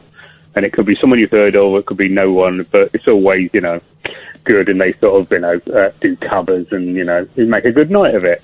And the Green Note it probably holds about 80 people, I guess. It's quite a small venue. And I was there on a Sunday night, and it was filling up slowly, and then this guy came in with some younger people, and I just went, you know what feeling about someone when they sort of stagger in? Every night when Catherine finally arrives at work, yes, I do, Dave. Cheeky. And I thought, it's going to be trouble. He sat not far behind me, and then I heard him sort of trying to talk to people by saying, why won't you talk to me, sort of stuff, you know. Okay. Yeah. Yes. And then he said, who's this band playing and what's happening? And we're going to have some music. And it's like, oh, so you've got no idea why you're here at all. And then, so it started and he was okay and talking a bit, but it wasn't too bad. And then this guy came on who was doing a song that had a lot of rhetorical questions in it, a sort of, you know, how many roads must a man walk down, etc. And this guy started answering, yes, no, maybe, I don't know. So he stopped. And the guy, and he said, can you be quiet? Carry on a bit. No, you can't be quiet anymore. So, basically, I can't be quiet. No, I can't play the music, you know. I was like, oh, Christ. And then, Romeo, I don't know him that well, but from what I've seen of him on stage and off stage, he very rarely talks above a sort of rather laconic whisper. And he said to this guy, I'm not going to play anymore until you leave. Wow. Yeah, which is the most aggressive I've heard him, you know, at all. That, you know, most polite sort of, you know. But this bloke said, oh, shall we talk about Brexit? And at that point... Oh, my God. The whole place just laughed, just like, oh, my God. So eventually this bloke sort of was eventually let out. He was going to throw a drink over people and other such stuff, but then... And then his parting shot, I can't actually say, but it was calling us all left-wing, school teachers, boring, sort of... Teachers? Next Tuesday, yeah. See, calling you teachers? Wow, that's an insult these days. School teachers. Did the audience because the audience were notably quiet on Saturday, apart from Saffron, staring it a little bit, but I said to her afterwards, I said, how would you have handled that? She went, oh, I would have told him to F off. Did the audience join in at any point and start going, come on, mate, get out, you're ruining it for everyone? Yeah, exactly, yeah. And then we started heckling him, and he says, come on, play the music, I've got a train to catch. And someone shouted out, yeah, it's about 5 minutes, mate, you might quite make it, you know. Yeah. Stuff, and then, and we just laughed at him, but the thing was, the guy on stage was he was going to mess with him anyway, he's a huge guy. And he said he really got off on it. It really energised him. He thought it was fantastic. Well, here's the thing. The show on Saturday, right? I did a little thing where I said, you know, to everyone as it was happening, feel this, because this is unique. I can't remember the exact name, but this is unique, right? I've never felt this before. I hope I never feel this again, but just savour this moment because this is a unique experience. And then on the way home, I was really down. We were really down on the way home, and we stopped off to get a sausage roll. It's not a euphemism. We stopped off to actually get a sausage roll. And, we were in the petrol station. I was going, Kath, that was the worst. That was the worst. That was the worst. That was awful. That was the worst. And you reminded me of John Ronson. She said, what would Frank Sidebottom have said? And there's a great John Ronson story when John Ronson was in Frank Sidebottom's band and there was hardly anyone in the audience and the audience was so bored, they started playing football during the gig. Like about 18 people started kicking a ball around while Frank's on stage performing. And on the way home, John Ronson said to Chris Seavey, Frank Sidebottom, God, that was awful. And Chris turned to him and went, what are you talking about? That's the best show we've ever done. And for a while I was able, and I did tweet that, and I was able to harness that power going, my God, that was the best show we've ever done. I can't quite harness that power now. I might do later, but right now I'm in a bit of a funk about it. But it was, it was unique. But like I say, like that Green Note gig and like the other night, it was like someone just coming in who just didn't understand, not the rules or anything, but just didn't get what the thing was and just thought, oh, this is free, I can just stroll in and do what I like. It was just rather sort of, rude. Well, rude. I know you've said it several times tonight. Rude. It was quite rude. Bad manner. Dave, listen, thank you. It was lovely to see you, mate. And, I don't know, I want to apologise, I want to hug you, I want to say thanks, I want to do all those things. We got loads of calls, we got Steve, Ben, Brian, Alexander, and another Ben, 2 Bens. Gosh, okay, that's a head screw. So I'm not going to give out the phone number, this is Talk Radio. Across the UK, online and on DAB. The Late Night Alternative with Iain Lee on Talk Radio. 03444991000 is the telephone number if you want to give us a call. Chris, why do you keep dropping off and causing mayhem behind the scenes? Wasn't it charming? No, chime in on you. We got a new we got Sarah who's working here today. For the first time she's doing the phones, and she's doing an excellent job, thank you very much indeed. And you keep dropping off. Why do you keep dropping off? I don't know what's happening. What do you mean what's happening? I tell you what's happening. I'm rollicking you. You've been on hold 6 times, and then you keep dropping off. What? No, it's your network. Shut your face. Shut your face. Shut your face. Shut. Hello, you. Shut your face. It's your fault. I used to be. Nobody else is dropping off. It's just you. 6 times. There's no need to shout. There is, because you're deaf. Oh, you're not deaf, you're blind. Apologise, I always get those two confused. I'm angry. You're not allowed to say, you're not allowed to say that anymore. Well, I'm not allowed to say you're blind? Why, have you been cured? No. No, because of, You're blind? What? I'm not bleeding blind. You keep, every time you come on, you tell us you are. No, I'm not. I just can't see a little bit. Can't see a little bit. But apparently, because it's, what's the word I'm looking for? I don't know. We should drop off now. Politically correct.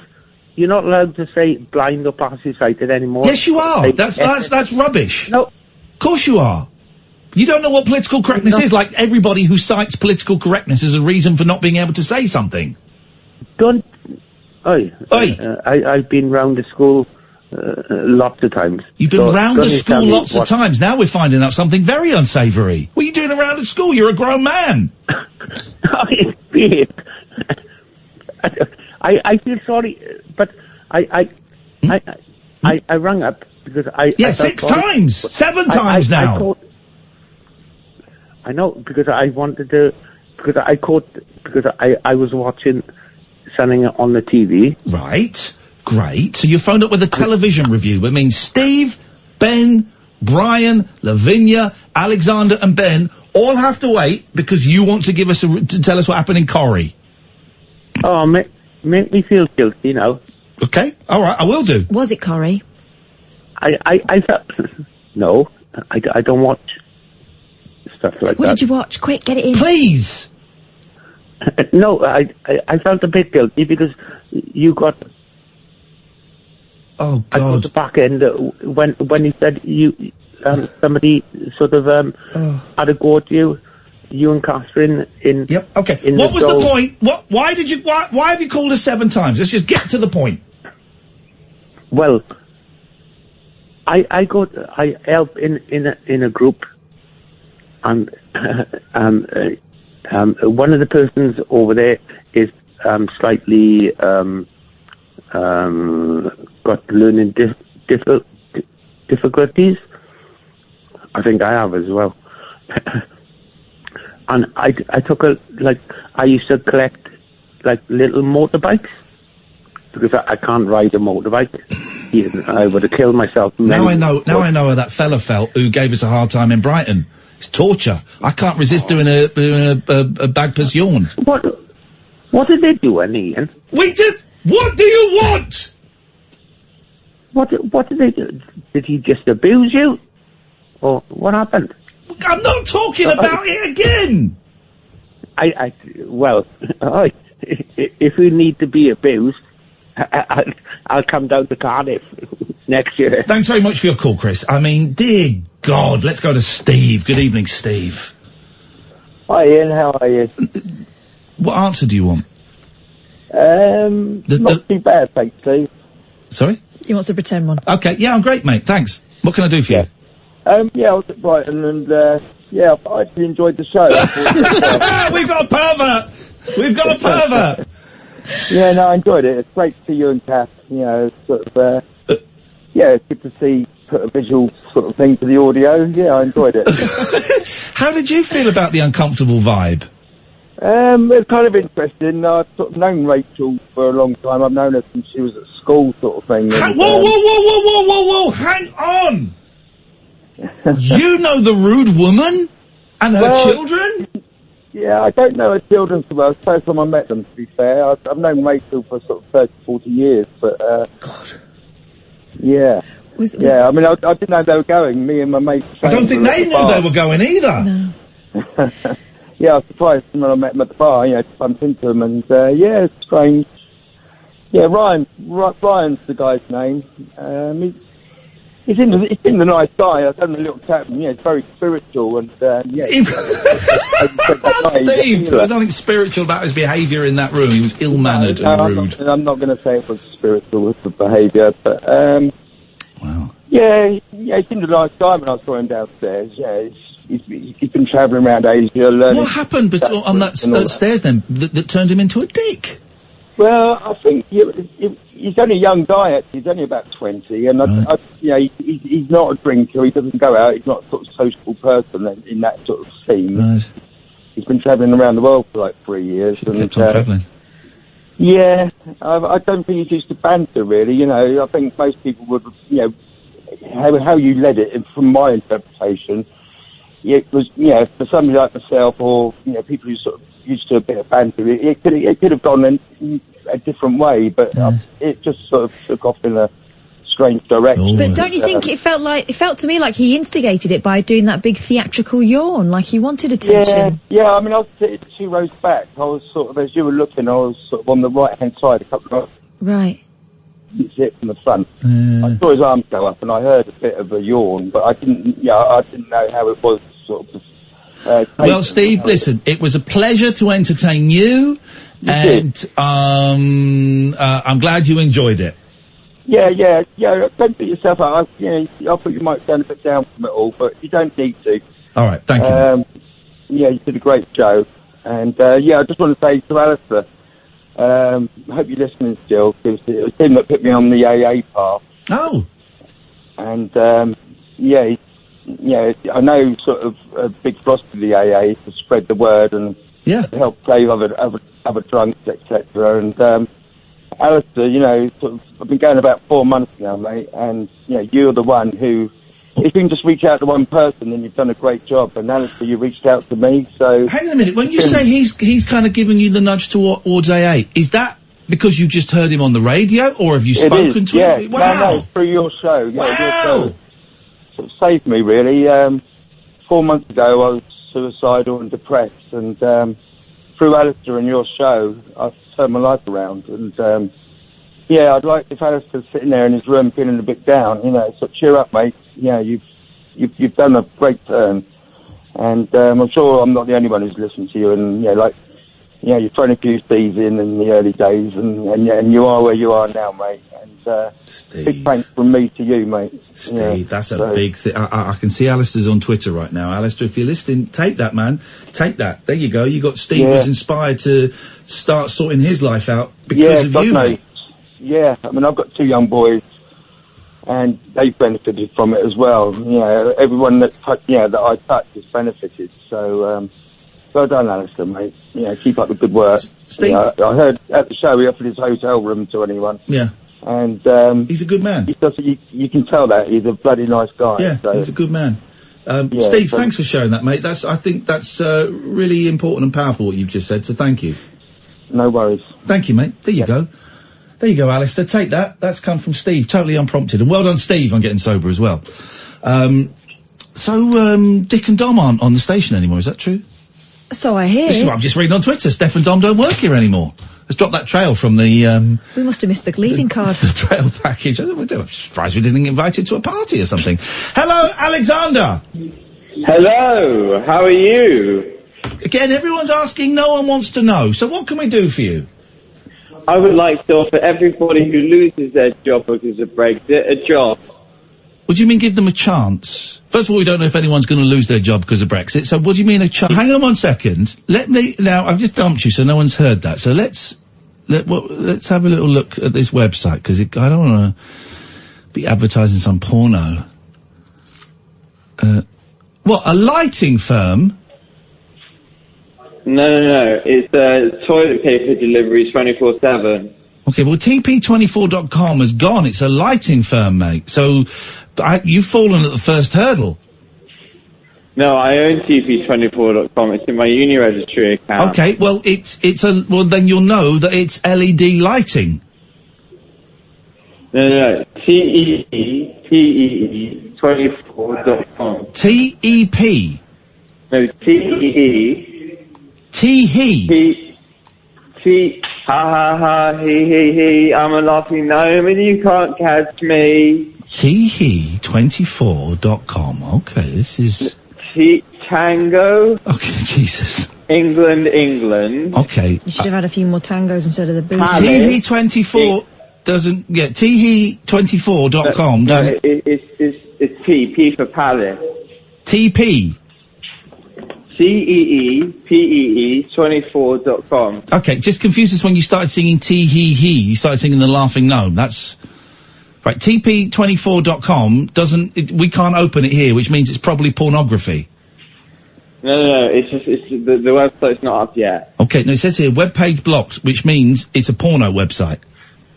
No, I would never put porn on there. You wouldn't put porn on there? Okay, well, I take you sound like a man of your word, and also a man of your beer. So you're gonna be doing 24-hour toilet deliveries, and you're offering people the chance to come and work for what sounds like an incredibly promising business.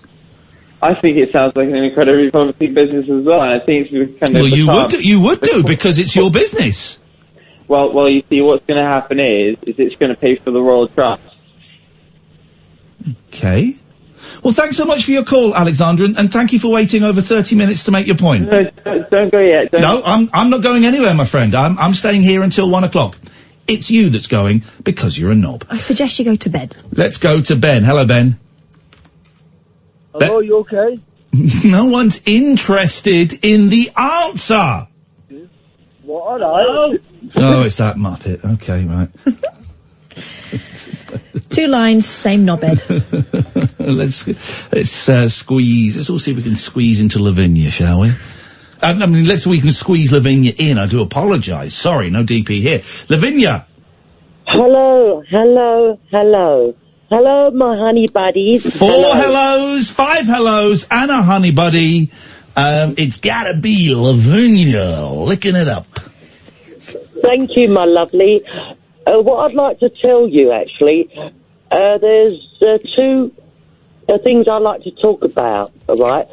The first one is sort of briefly, right? This happened a couple of months ago, if you remember. You was talking about, if I remember rightly, you was talking about some sort of plane that apparently you actually had a terrible thought that a plane at the time was going to crash, right? Yes. All I'm going to say is that you are not alone, Ian, because I've also had that thought many occasions, and what I would put that down to is being a pessimist. The trauma. Does that make sense? No, doesn't make any sense. I think loads of people look at planes and imagine they might fall out of the sky. Well, when you was talking about it, yes, some time ago, you said it was awful. You know, I could imagine when it coming out. Why would I want to think like that? Yes. But what I want to say is that, you know, because I had that terrible thought. Yes. You know. Anyway, disregard that. Yes. I would like to talk about an experience that I can't explain. Yeah. And you might be able to help me, right? Okay. And this was a couple of years ago, right? This was in a square, like a market square. Yes. And it was a beautiful sunny day. Yes. And this is absolutely true, Ian, all right? Yes. And I've thought about it, and I thought, no, I've got to get it out in the open. I've got to tell Ian about it, because he might be able to help me. Okay. Anyway, it was a beautiful summer's day, yes, and I was having a cup of coffee, and it was out in the open in the market square in the blue in Bermondsey, yes, and this is fact, right? Okay. And as I'm sitting hold that thought, Lavinya. We're going to find out. This is a throw forward, you see. We never do these, because loads of people just switch off at midnight. They can't bother listening to another hour of this crap. Well, they're going to listen, because we're going to we're going to hear this nonsense. Well, we're going to hear Lavinya's situation and we're going to fix it. Yeah. This is Talk Radio. The Late Night Alternative with Iain Lee on Talk Radio. We have ways of making you talk. Can't forget the man with 1,000 songs. We can't forget the man who made us smile. And in the light of day you can hear his voice and say, looking back to the youth of yesterday. Look inside the man with a heart of gold. Think like a child, that's what I'm told. The greatest entertainer in the world, I say, looking back to the youth of yesterday. Michael, oh Michael, there will never be no one like you. Michael, we won't forget you, 'cause the world is thinking of you too. Respect is what you've got now, you're gone. But now I know that life goes on and on. There'll always be a day we can say, your songs will stay, looking back to the youth of yesterday. Michael, oh Michael, Michael, oh Michael, there will never be no one like you. Run away, run for your life. What shock. 0344 499 1000. Tribute there to the King of Pop, Michael Jackson, by Nigel in Maidstone. Lavinya, so you're in Bermondsey Market. Sunny day. And you're naked. Tell us what happened next. Well, what happened, I was having a cup of coffee, right? And all of a sudden, I actually saw this balloon, right? And I thought it's somebody's balloon, and apparently it was a helium balloon, right? Yes. And it had the number 80 on it, right? Listen to this, right? And as I was sitting there drinking my coffee, it was like hovering, right? And I thought, in a minute, somebody's going to grab hold of it because, you know, I mean, it could be a child's balloon or somebody's balloon. Or a balloon for an 80th birthday party. Yes, exactly. And Yeah. I'll tell you what happened. Above the coffee shop, there's a pensioners' hall, and I had a feeling that they had a party, and it was somebody's birthday, 80-year-old. And what happened, as I looked up, I actually saw this window open, right, above. So I thought that balloon has come out of the window, but guess what? All right, Poirot. It gets better. I hope so. Because you know what happened? I was sitting there 1 minute, and all of a sudden, it went 50 feet along, right? And then I thought, where's it gone? And then I looked again, and I thought, oh, it's disappeared. It's gone somewhere, right? Yes. Then, to my amazement, I looked to my right, and as the market square goes in to like a triangle, right, there's an alleyway, right? Yeah. And as I've looked, I've seen the balloon hovering from the alleyway coming towards me. Why are you doing it like you're describing a murder? You're doing it in a murder voice. Well, this is what I'm thinking, because at the time I was so shocked. Can I just pause you for a second, right? I think it was coming for you. We've got a new microphone here, they're very sensitive. And I'm just going to put the microphone next to my head, right? And you're going to hear the noise that's going through my head as you're telling me this story. You ready? Yes. Let me just move it. Here we go. This is it. Is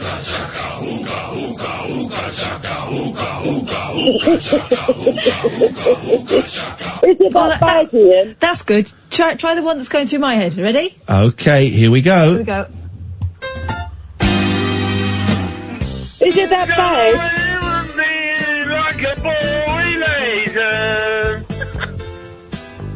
Is it that bad?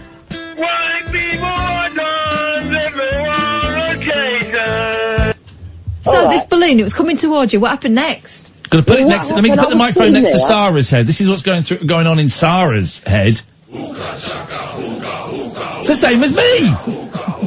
Oh no, hang on. We've done the wrong. That's my microphone. That has been. This is what's going on in her head. To the phone. It's the same thing. What's happened? My computer's been taken over by the hookah chaka noise. Can I just tell you about this balloon, please? If that's okay. Hello? Hello? Hello? Hello? Hello? Hello? Hello? Hello? Hello? Is there anybody there? Yes. Can you hear me okay? Yes. Am I talking How to are you myself today? here? No, I want to talk about the balloon. Just shut it, pal. No, I won't. It is Guzzler. a Lavinya. What are you beefing on about? I'm actually trying to explain about this balloon. Who's that? Lavinya. Who, you?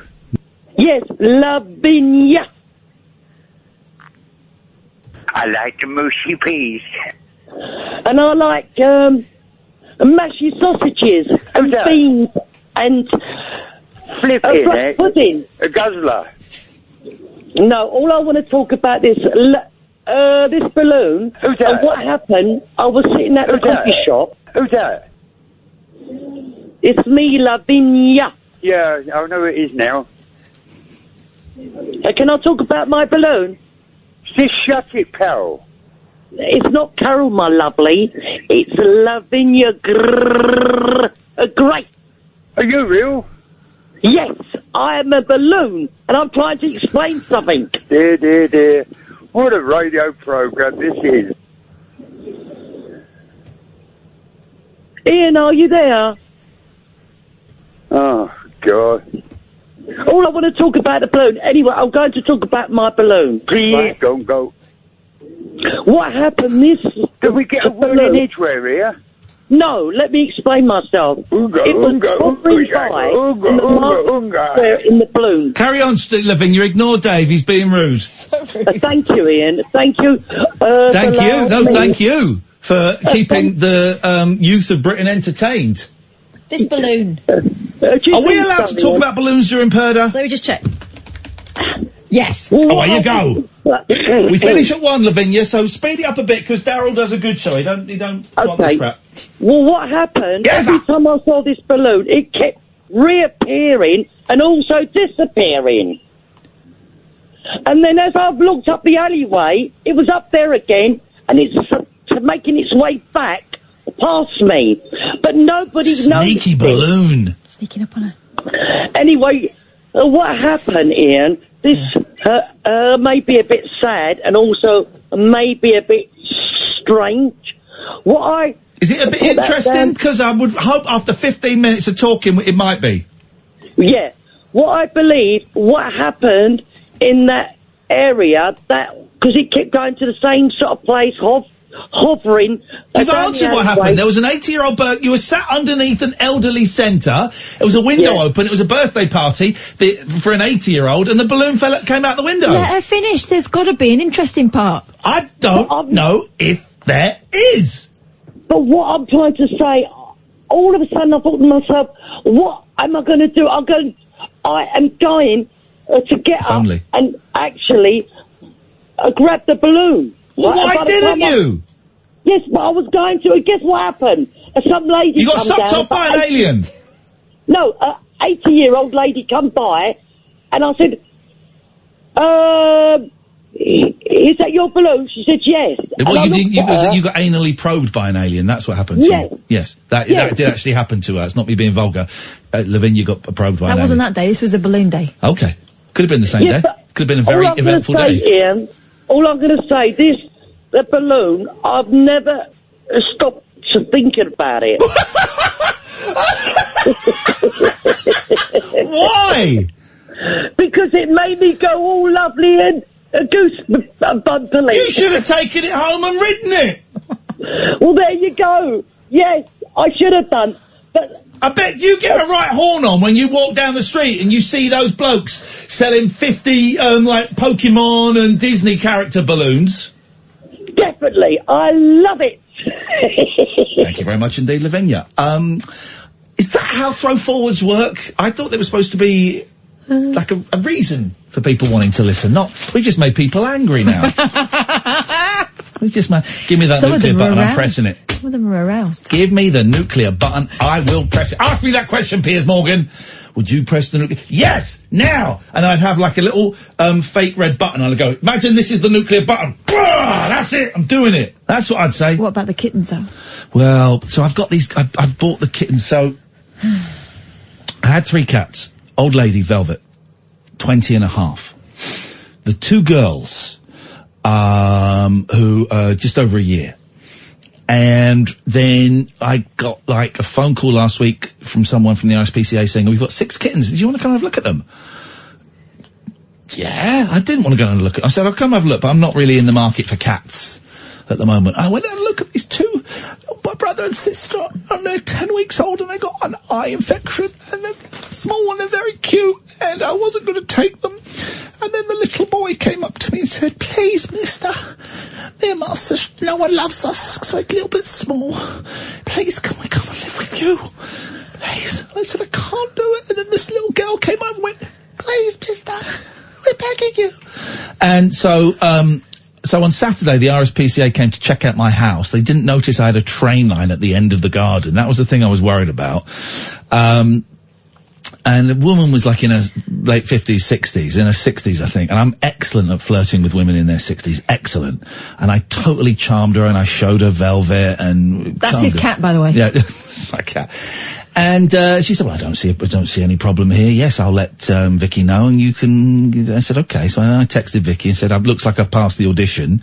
When can I get? What happens now? She goes, well, you can come and get them. I said, what now? She went, whenever's convenient. I'll be over in half an hour. And so I got this little boy and this little girl, and they came over on Saturday, and they are just the most adorable things. My girls, well, one of my girls, Mucky, met them very briefly today, and she just ran out of the kitchen, ran through the cat flap, and ran to the end of the garden. I've not seen her since. So that went well. And they're locked in the living room at the moment, and they're tiny, and the boy, haven't got names yet. The boy, if you're standing up, the boy will claw his way up your jeans, up to, have you seen him do that? Very friendly, yeah. Yeah. They sit on your shoulder. If you watch the stream on, Sunday night, they were climbing all over me. She fell asleep on my shoulder, he fell asleep on my belly, and they're adorable. And they did the stinkiest dumps I've ever. I mean, it's just appalling. They did a really bad fart the other day.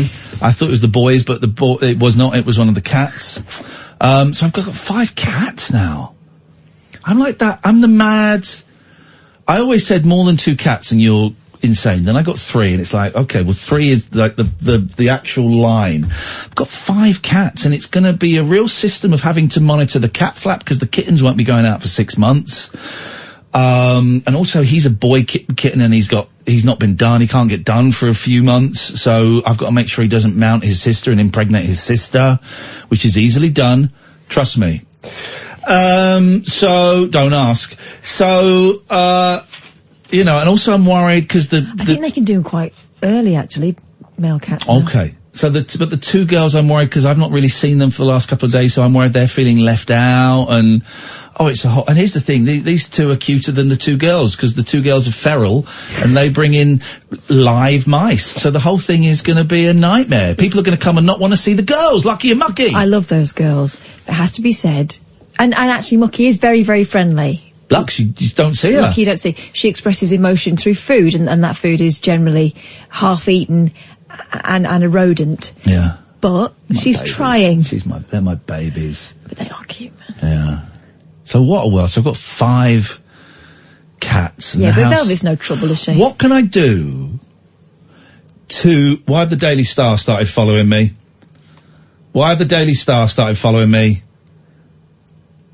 Okay, what stories? What have they got? What have they got? Maybe it's just because the jungle's starting, actually. Maybe they're doing it because the jungle's starting. And they know you're loose-lipped about it now. Oh, put the thing about me talking about the electric shocks in the podcast and label it something like, I'm a celeb is faked, says Iain Lee, or something like that. Because then the Star will print. Here we go. Tomorrow night, that'll go out as a podcast. Yeah. So by end of play tomorrow night or early Wednesday, Star or Mirror Online, that will be a news story. All right, let's do I'm a celeb. Iain Lee, tragic comic Iain Lee admits the show is faked. That's what they'll put. So yeah, we'll get that right at the start of the podcast. And they'll do that. 0344 499 1000 is the telephone number. This is the Late Night Alternative, weeknights from 10 with Ian and Kath on Talk Radio.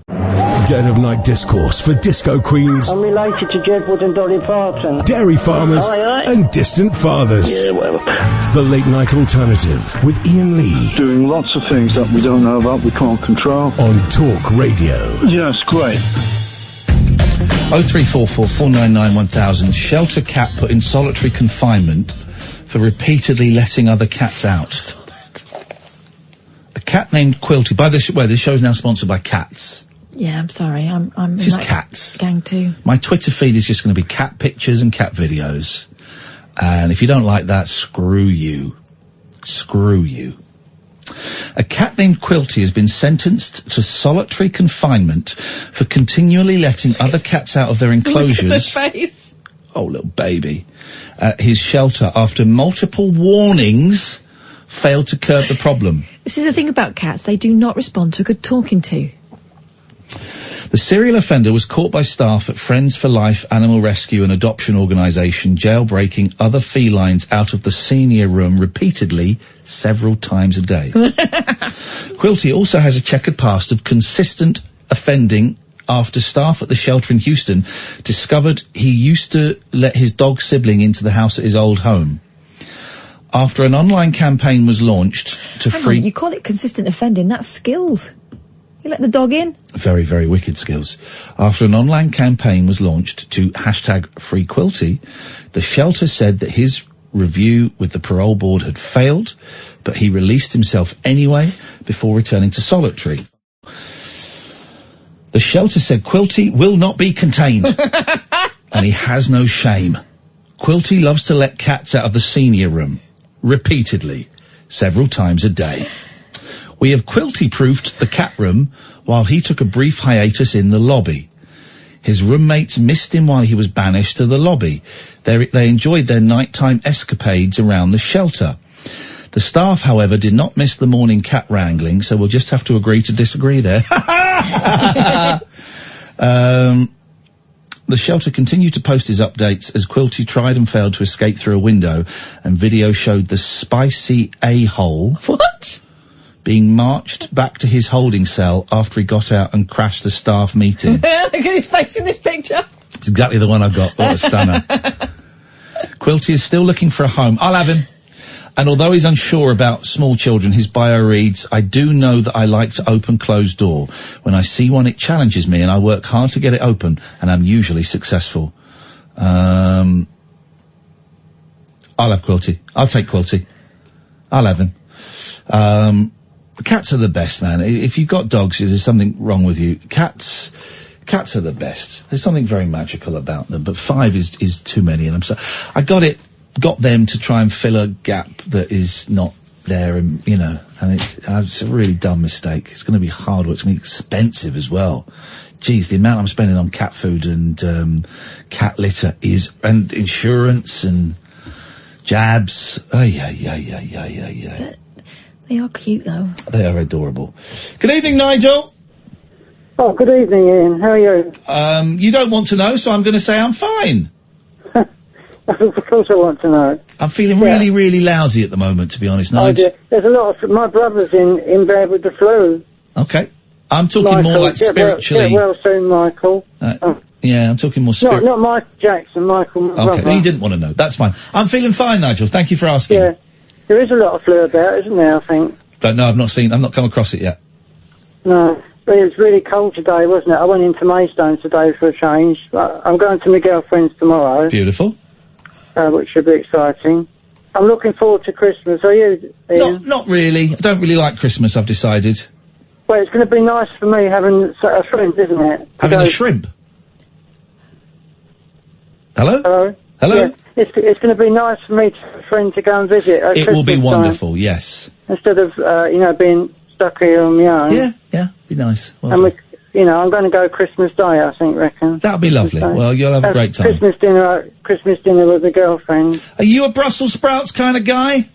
A little bit. I'll have a few. I love Brussels. I would have a whole plate of Brussels sprouts. I've had about 8 before in one go. Oh, I'd have a whole plate of Brussels sprouts if I'm going to my sister's Christmas Day, and if she just gave me a plate of Brussels sprouts, I would look at her and I would say sincerely, thank you. Thank But you. don't they make you fart? Oh, he farts anyway. Oh, no, I don't eat them. I shove them up my bum hole one at a time. My record is 15. Well, vegetarians do, don't they? They do that, yeah, they do shove them up their bum hole, vegetarians. That's why I stopped. What vegetarian a very is? slack ring piece being I a had to get one vegetarian. in, Ian. Sorry? I had to get one in, didn't I? Just one? Well, that's Christmas Day, isn't it? Not the Brussels sprout, a joke. Oh, it was a joke, was it? It was just a small one, about this big. What have you called in for, Nigel? I'm going to sing you a song. It's a quick song to finish off. I'll call you later on to do a longer one in the week. I'll give you a longer Gosh, you one in the spoil week. us. Make it Thursday or Friday. I'm going to do, finish off my conversation. Hello, Catherine. Hello, Nigel. Are you okay? Yeah. You haven't got the flu yet, then? No, I'm all right. I hope I don't get it, so I won't be able to go and see my girlfriend. I don't want to give it to her. You've got to stay up to tournament standard, Nigel. No messing about. Yeah. Pardon? No, nothing. Let's finish us off, Nigel. Finish me and Kath off. God, no, I'm fine. Sometimes Miley Cyrus, she sings a song or two. She likes to play the guitar as well. Sometimes Miley Cyrus, she has a laugh with you. So come and join the gang with her. Sometimes Miley Cyrus, she sings a song or two. She likes country and western songs, I listen to her too. Yeah. Thank you. Thank you very much, Nigel. Thank you indeed. 0344 499 1000. No one was interested in the answer to the question, how are you? Not one person. Oh, well. Well. What you got for us, Catherine Boyle? All right, here we go. What about this? Horror expert claims real-life Dracula was a priest from Devon. Okay. The real-life Dracula was from Devon, a horror expert claims. Writer Andy Struthers says a priest from Exeter may Hang on, sorry, can I stop you for a second? Go on. Nigel, are you still there? No, listening to the show. Okay, fair play. Catherine. You can do a Dracula impression. Oh, can you do Dracula for us? Me? You? Me? Yeah. You? Well, right now? Yeah. Right now. I've got to think about it.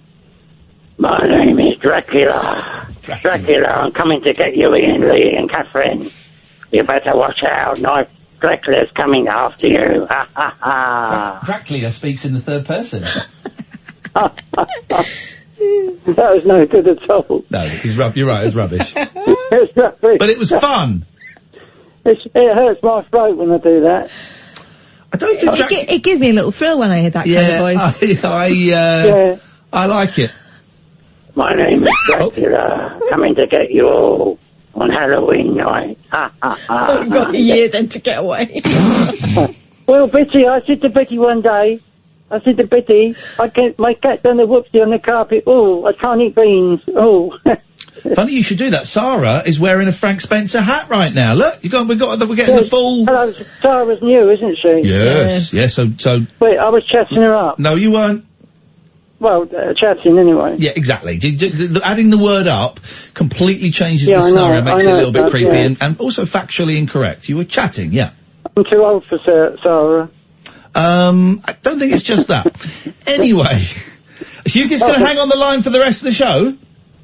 Well, no, I can listen on the internet if that's all right. Yeah, I mean, you can listen on the phone if you want. We don't mind. Oh, is it nearly finished the show then? Sorry? Is it nearly finished? We've got another 33 minutes, and then Daryl's coming on. You can stay on and listen to Daryl's show on the phone if you want. Well, I don't mind listening on the internet. It's okay. He's got stuff to do, Ian. Well, it's up to you, Nige. No, I think I'll switch your phone off because I don't want to use all my battery up. Okay, well, but you hang up first then. I'll hang up and then I'll listen to you. And you say hello to me on the internet in a minute. We'll do that. I'll put the internet on. We'll do that, Nigel. Thanks very much, Ian. I'll listen to the show on the internet. Thank you. Bye-bye. Bye. Bye-bye. Goodbye. Bye-bye. And he's gone. I feel like it was a little director's commentary there, a little bonus, or an extended scene. Oh, this is what I want to talk about. Sorry, we'll come back to the Dracula thing in a minute. Dracula, if you don't mind. Dracula. Who was that? We were talking about streaming films the other day. We were talking to someone about streaming films. I don't remember. Yeah, well, we were. Was it me? Anyway, this is the problem with streaming films. Mm-hmm. I can't remember who we were talking to, but the point is this. In 20 years' time, the director's commentary will become collector's pieces. I know. We were talking about those collectors who have things and won't share them. That was it. Where were we talking about that? We were talking about on the radio on Friday. Right. Yes. Well, director's commentaries will become collector's pieces in 20 years, because that was only on that. DVDs were actually quite a brief period of film history. Now it's all streaming, and it probably will be streaming. There'll be something else, but now it's not about ownership, it's about licensing. Yeah. And there's more money to be made in licensing than ownership, and also director's commentaries, extended scenes, all those things are really expensive to put on a DVD. And DVDs are selling less and less. And unless they invent, an audio track on Netflix or Amazon where you can go to the director's commentary, or watch extended scenes or outtakes and stuff like that, it's a dead thing. Yeah. It's a dead thing. They need to sort of press your red button now. Well, they do. I was thinking they do have different audio tracks, because you can have different languages. Yeah. But, also, I don't think that many people ever watch the director's comment. Because I would watch a film and then go, oh, I'd really like to hear the director's commentary. For the whole thing, though? For the whole thing. Wow.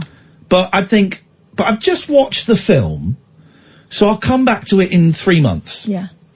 And then in 3 months I'll go, I don't remember. Actually, let me watch. I really want to see the film. So I'm going to watch the film, and then I'll do the director's. So unless it's something like the Monkeys film or something very niche, where I want to hear every minute detail. I think most of those director's commentaries go, the best one is R. Kelly, Trapped in the Closet.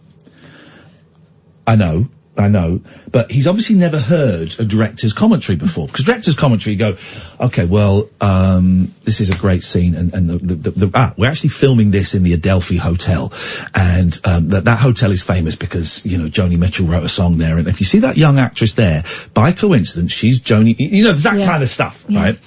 But for R. Kelly's Trapped in the Closet, it's him in a cinema, and you see the film on the big screen. He's in a cinema, and every now and then he'll turn and go, this bit's really funny.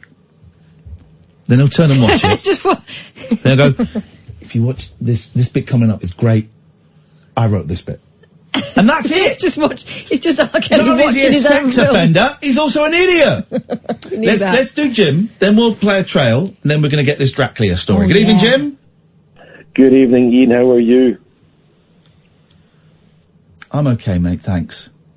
You're not okay. So listen, we'll get to that in a second, but first of all, I need to pull you up about something. Yeah. That film choice that you had the other day there was absolutely crap. The final countdown, I went to download it. My God, Ian, what a film. Hang on a minute, this is for a podcast that I do once a year with my friend Elton. I didn't choose that film, he chose it. You said it was a great film, so on your recommendation I went to watch it. It's not. Well, if I said great, then I apologise. It's a classic of the time travel genre, but it's flawed. And the main flaw is basically an aircraft carrier from the 80s gets sent back to just before Pearl Harbor, I think. Right? Yeah. Just as Pearl Harbor's about to happen in the 1940s, and they're having this whole argument: should we scramble out the jets to save Pearl Harbor? And then they scramble out the jets, and they go, whoa. If we do that, that changes the whole direction of the war. And basically, Jim, nothing happens in that film at all. It was all Doctor Who, weebly wobbly, timey-wimey. Well, I like whoa. Timey-wimey's good. The timey-wimey bit's good. I like timey-wimey too. Yeah, I like timey-wimey. What's your favourite timey-wimey film? Oh, timey-wimey. Oh, that's a difficult one. You haven't seen any, have you? There. You haven't seen any? Oh, no, I have. You haven't seen any? Well, then name one! You put me on the spot. Have you seen Time Crimes? Which one, Kath? Time Crimes. Who don't think so? Who's in it? It's incredible. It's a Spanish film. Mate. No. muy bien español. Nosotros tenemos armario empratados. Destroy him, Catherine. Me siento mucho escuchar esto porque me parece una historia muy triste. Tener un armario ahí, muy bien. Muy bien. Anyway, it's a good film. What's the other one? Triangle? No. Primer? Have you seen Primer? Which one? Have you seen Predestination? No. Have you seen Looper? No. Right, so he's never seen one. What was that one where they're all having a dinner party? What was that one called? Oh, that's not time travel. Well, what is it then? It's interdimensional parallel universes. What was it called, though? It's called, it's a great film. It's called, like, Dinner Dates or something. No. Anyway, it's not time travel. We're not talking about interdimensional multi-universes.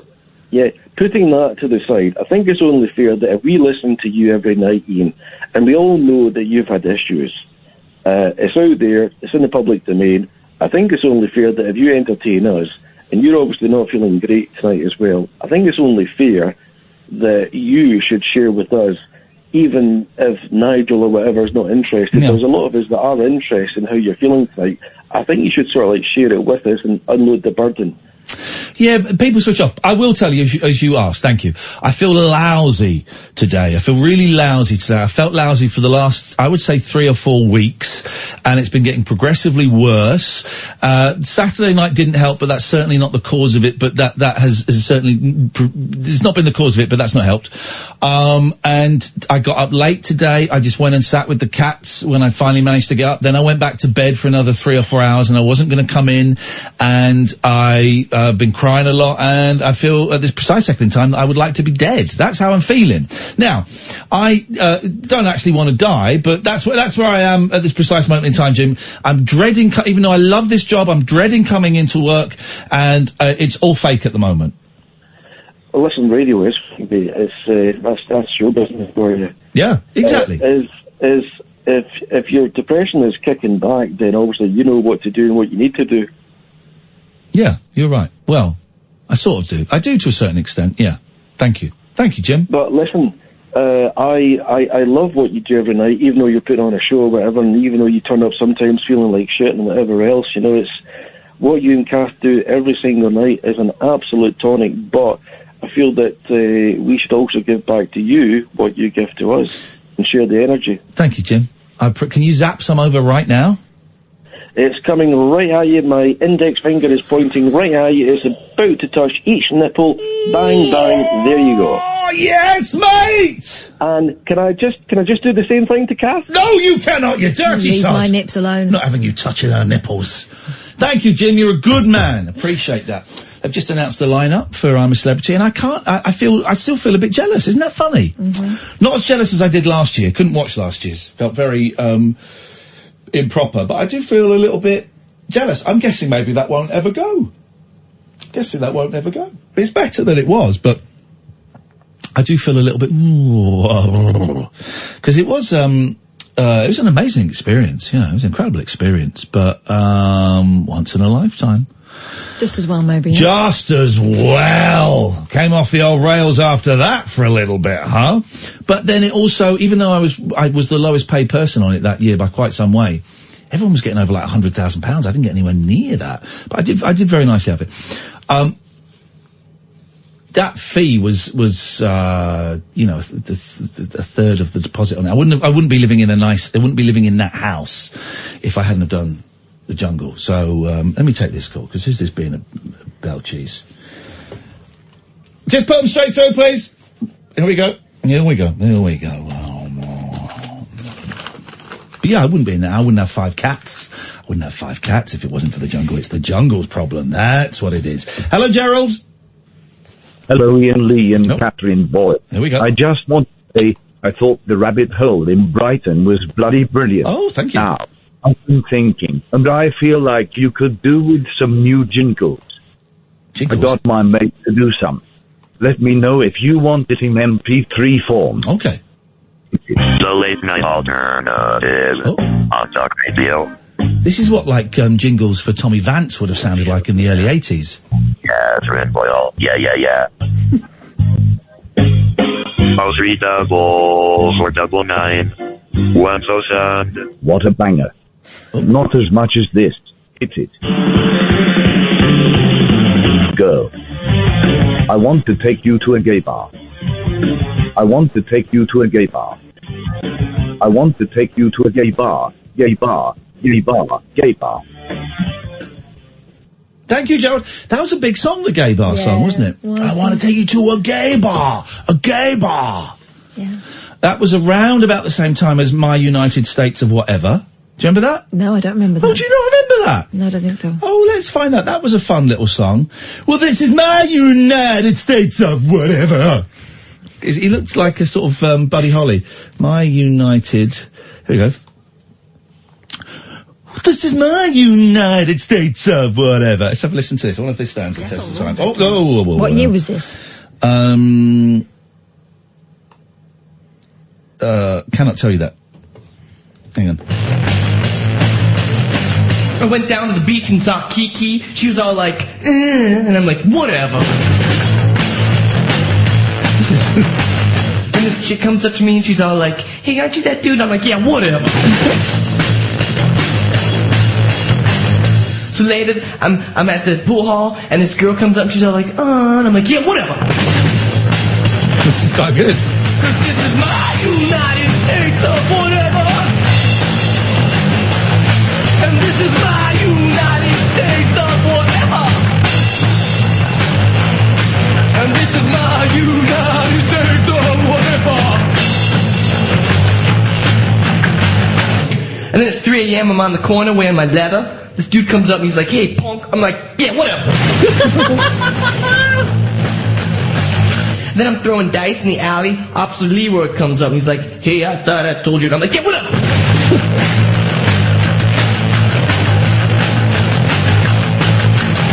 Then up comes Zaffo. I'm like, yo, Zaffo, what's up? He's like, I'm like, that's cool.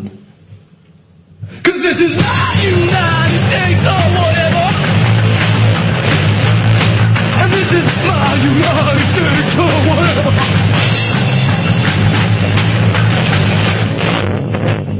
That was better than I thought it was going to be. Improvise that, done in one take. That's, You'll be astounded to hear. Really? Yeah. That stood the test of time better than I thought. Did we do the Dracula story? No. We'll do it after these messages. The late night alternative with that man, Iain Lee. There's no strangers here, just friends you haven't stalked on Facebook yet. Have never sent my picture to anyone who didn't request it. The late night alternative with Iain Lee on Talk Radio. Yes.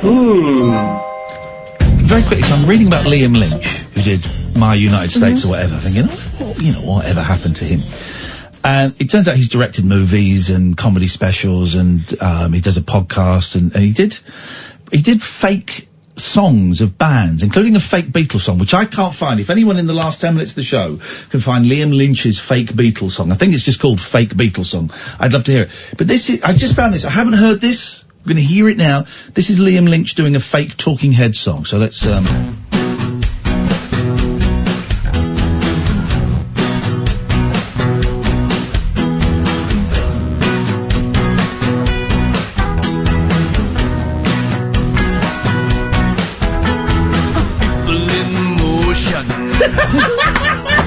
People in the streets.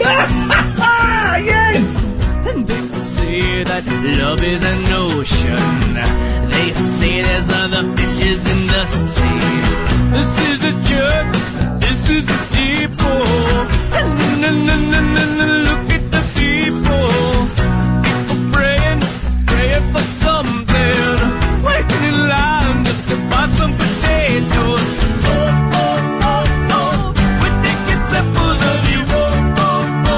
My God! So good. My God! Well, I've got to I mean, that's just ridiculous, isn't it? That's just, hang on a second. Look, can we get just very quickly, fake Dylan. This is him doing a fake Dylan, I think.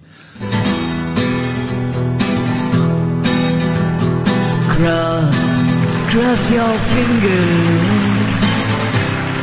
You can't walk on water. Schooling the beginner. Wasting all the winter. That's what you do.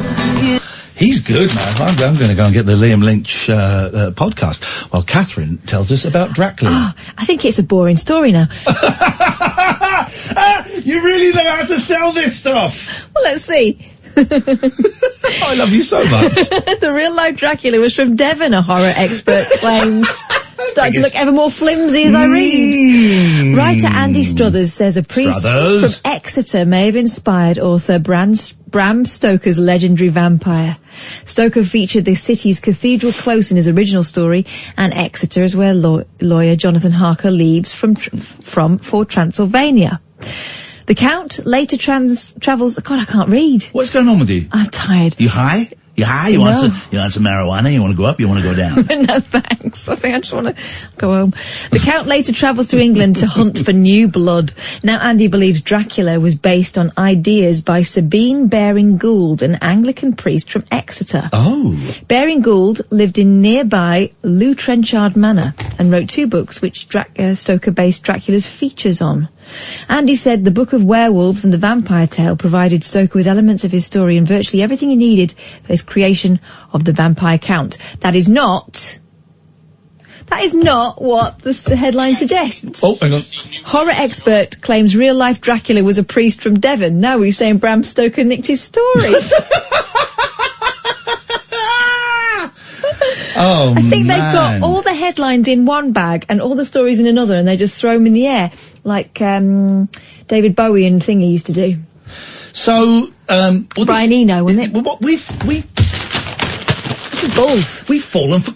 funny as you said balls, I caught my balls there as I moved in. Did you? We've fallen for clickbait. We've fallen for clickbait. And god damn it, I'm furious.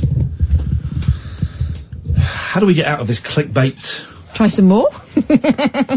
You want to get up, you want to go down. That story's boring. This one.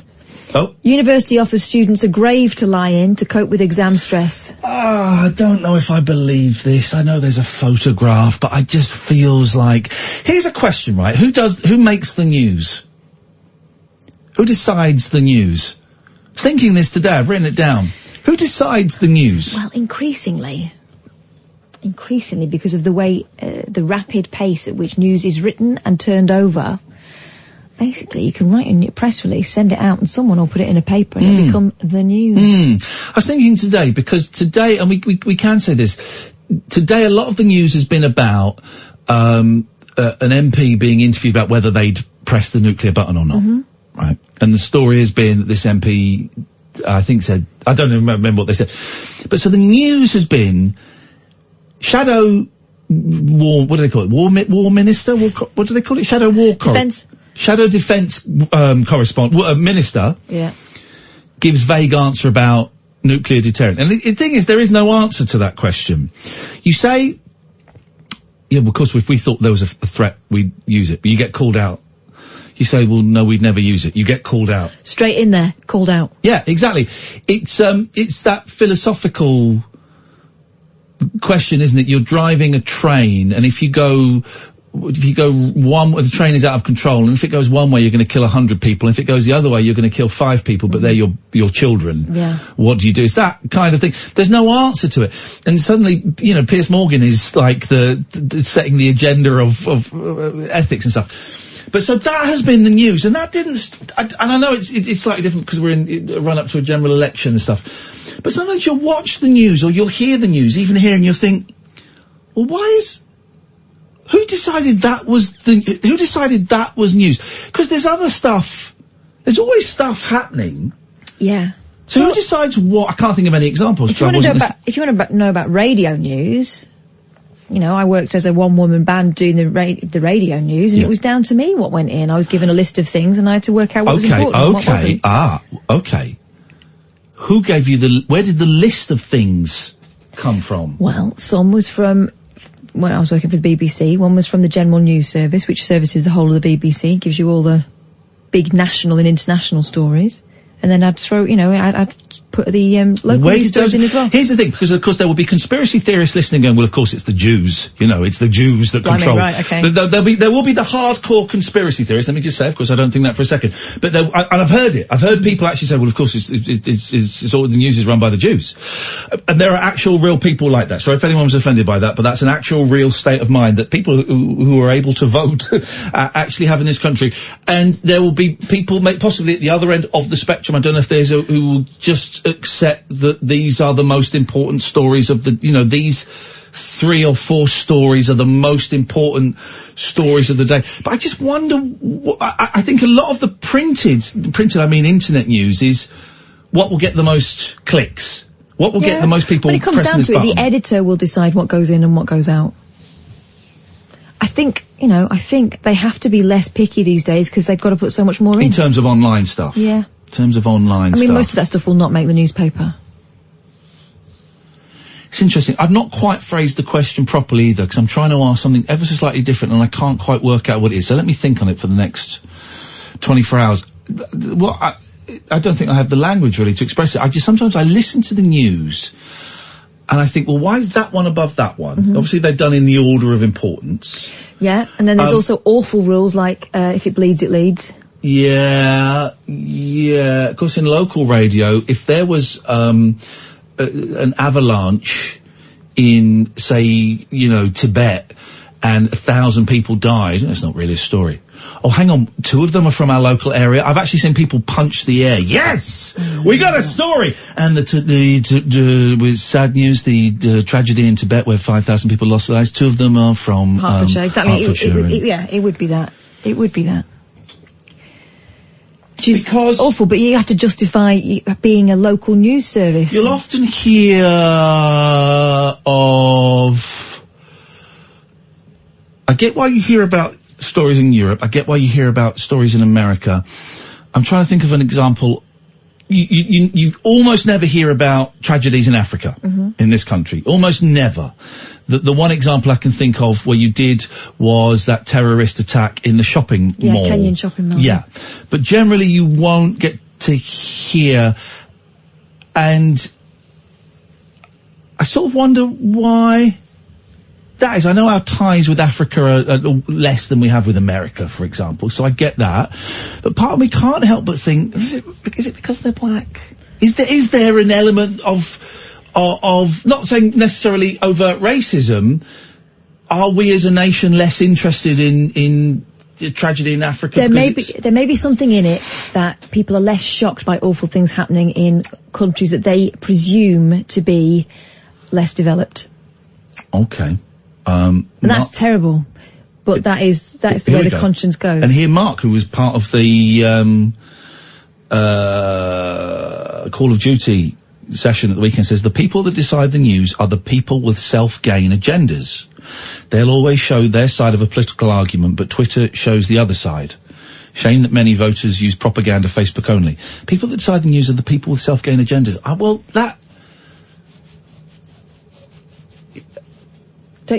Don't you see that Twitter is the ultimate in people putting things on because it bolsters what they think already? But then again, I also think in printed media, I'm talking about the papers.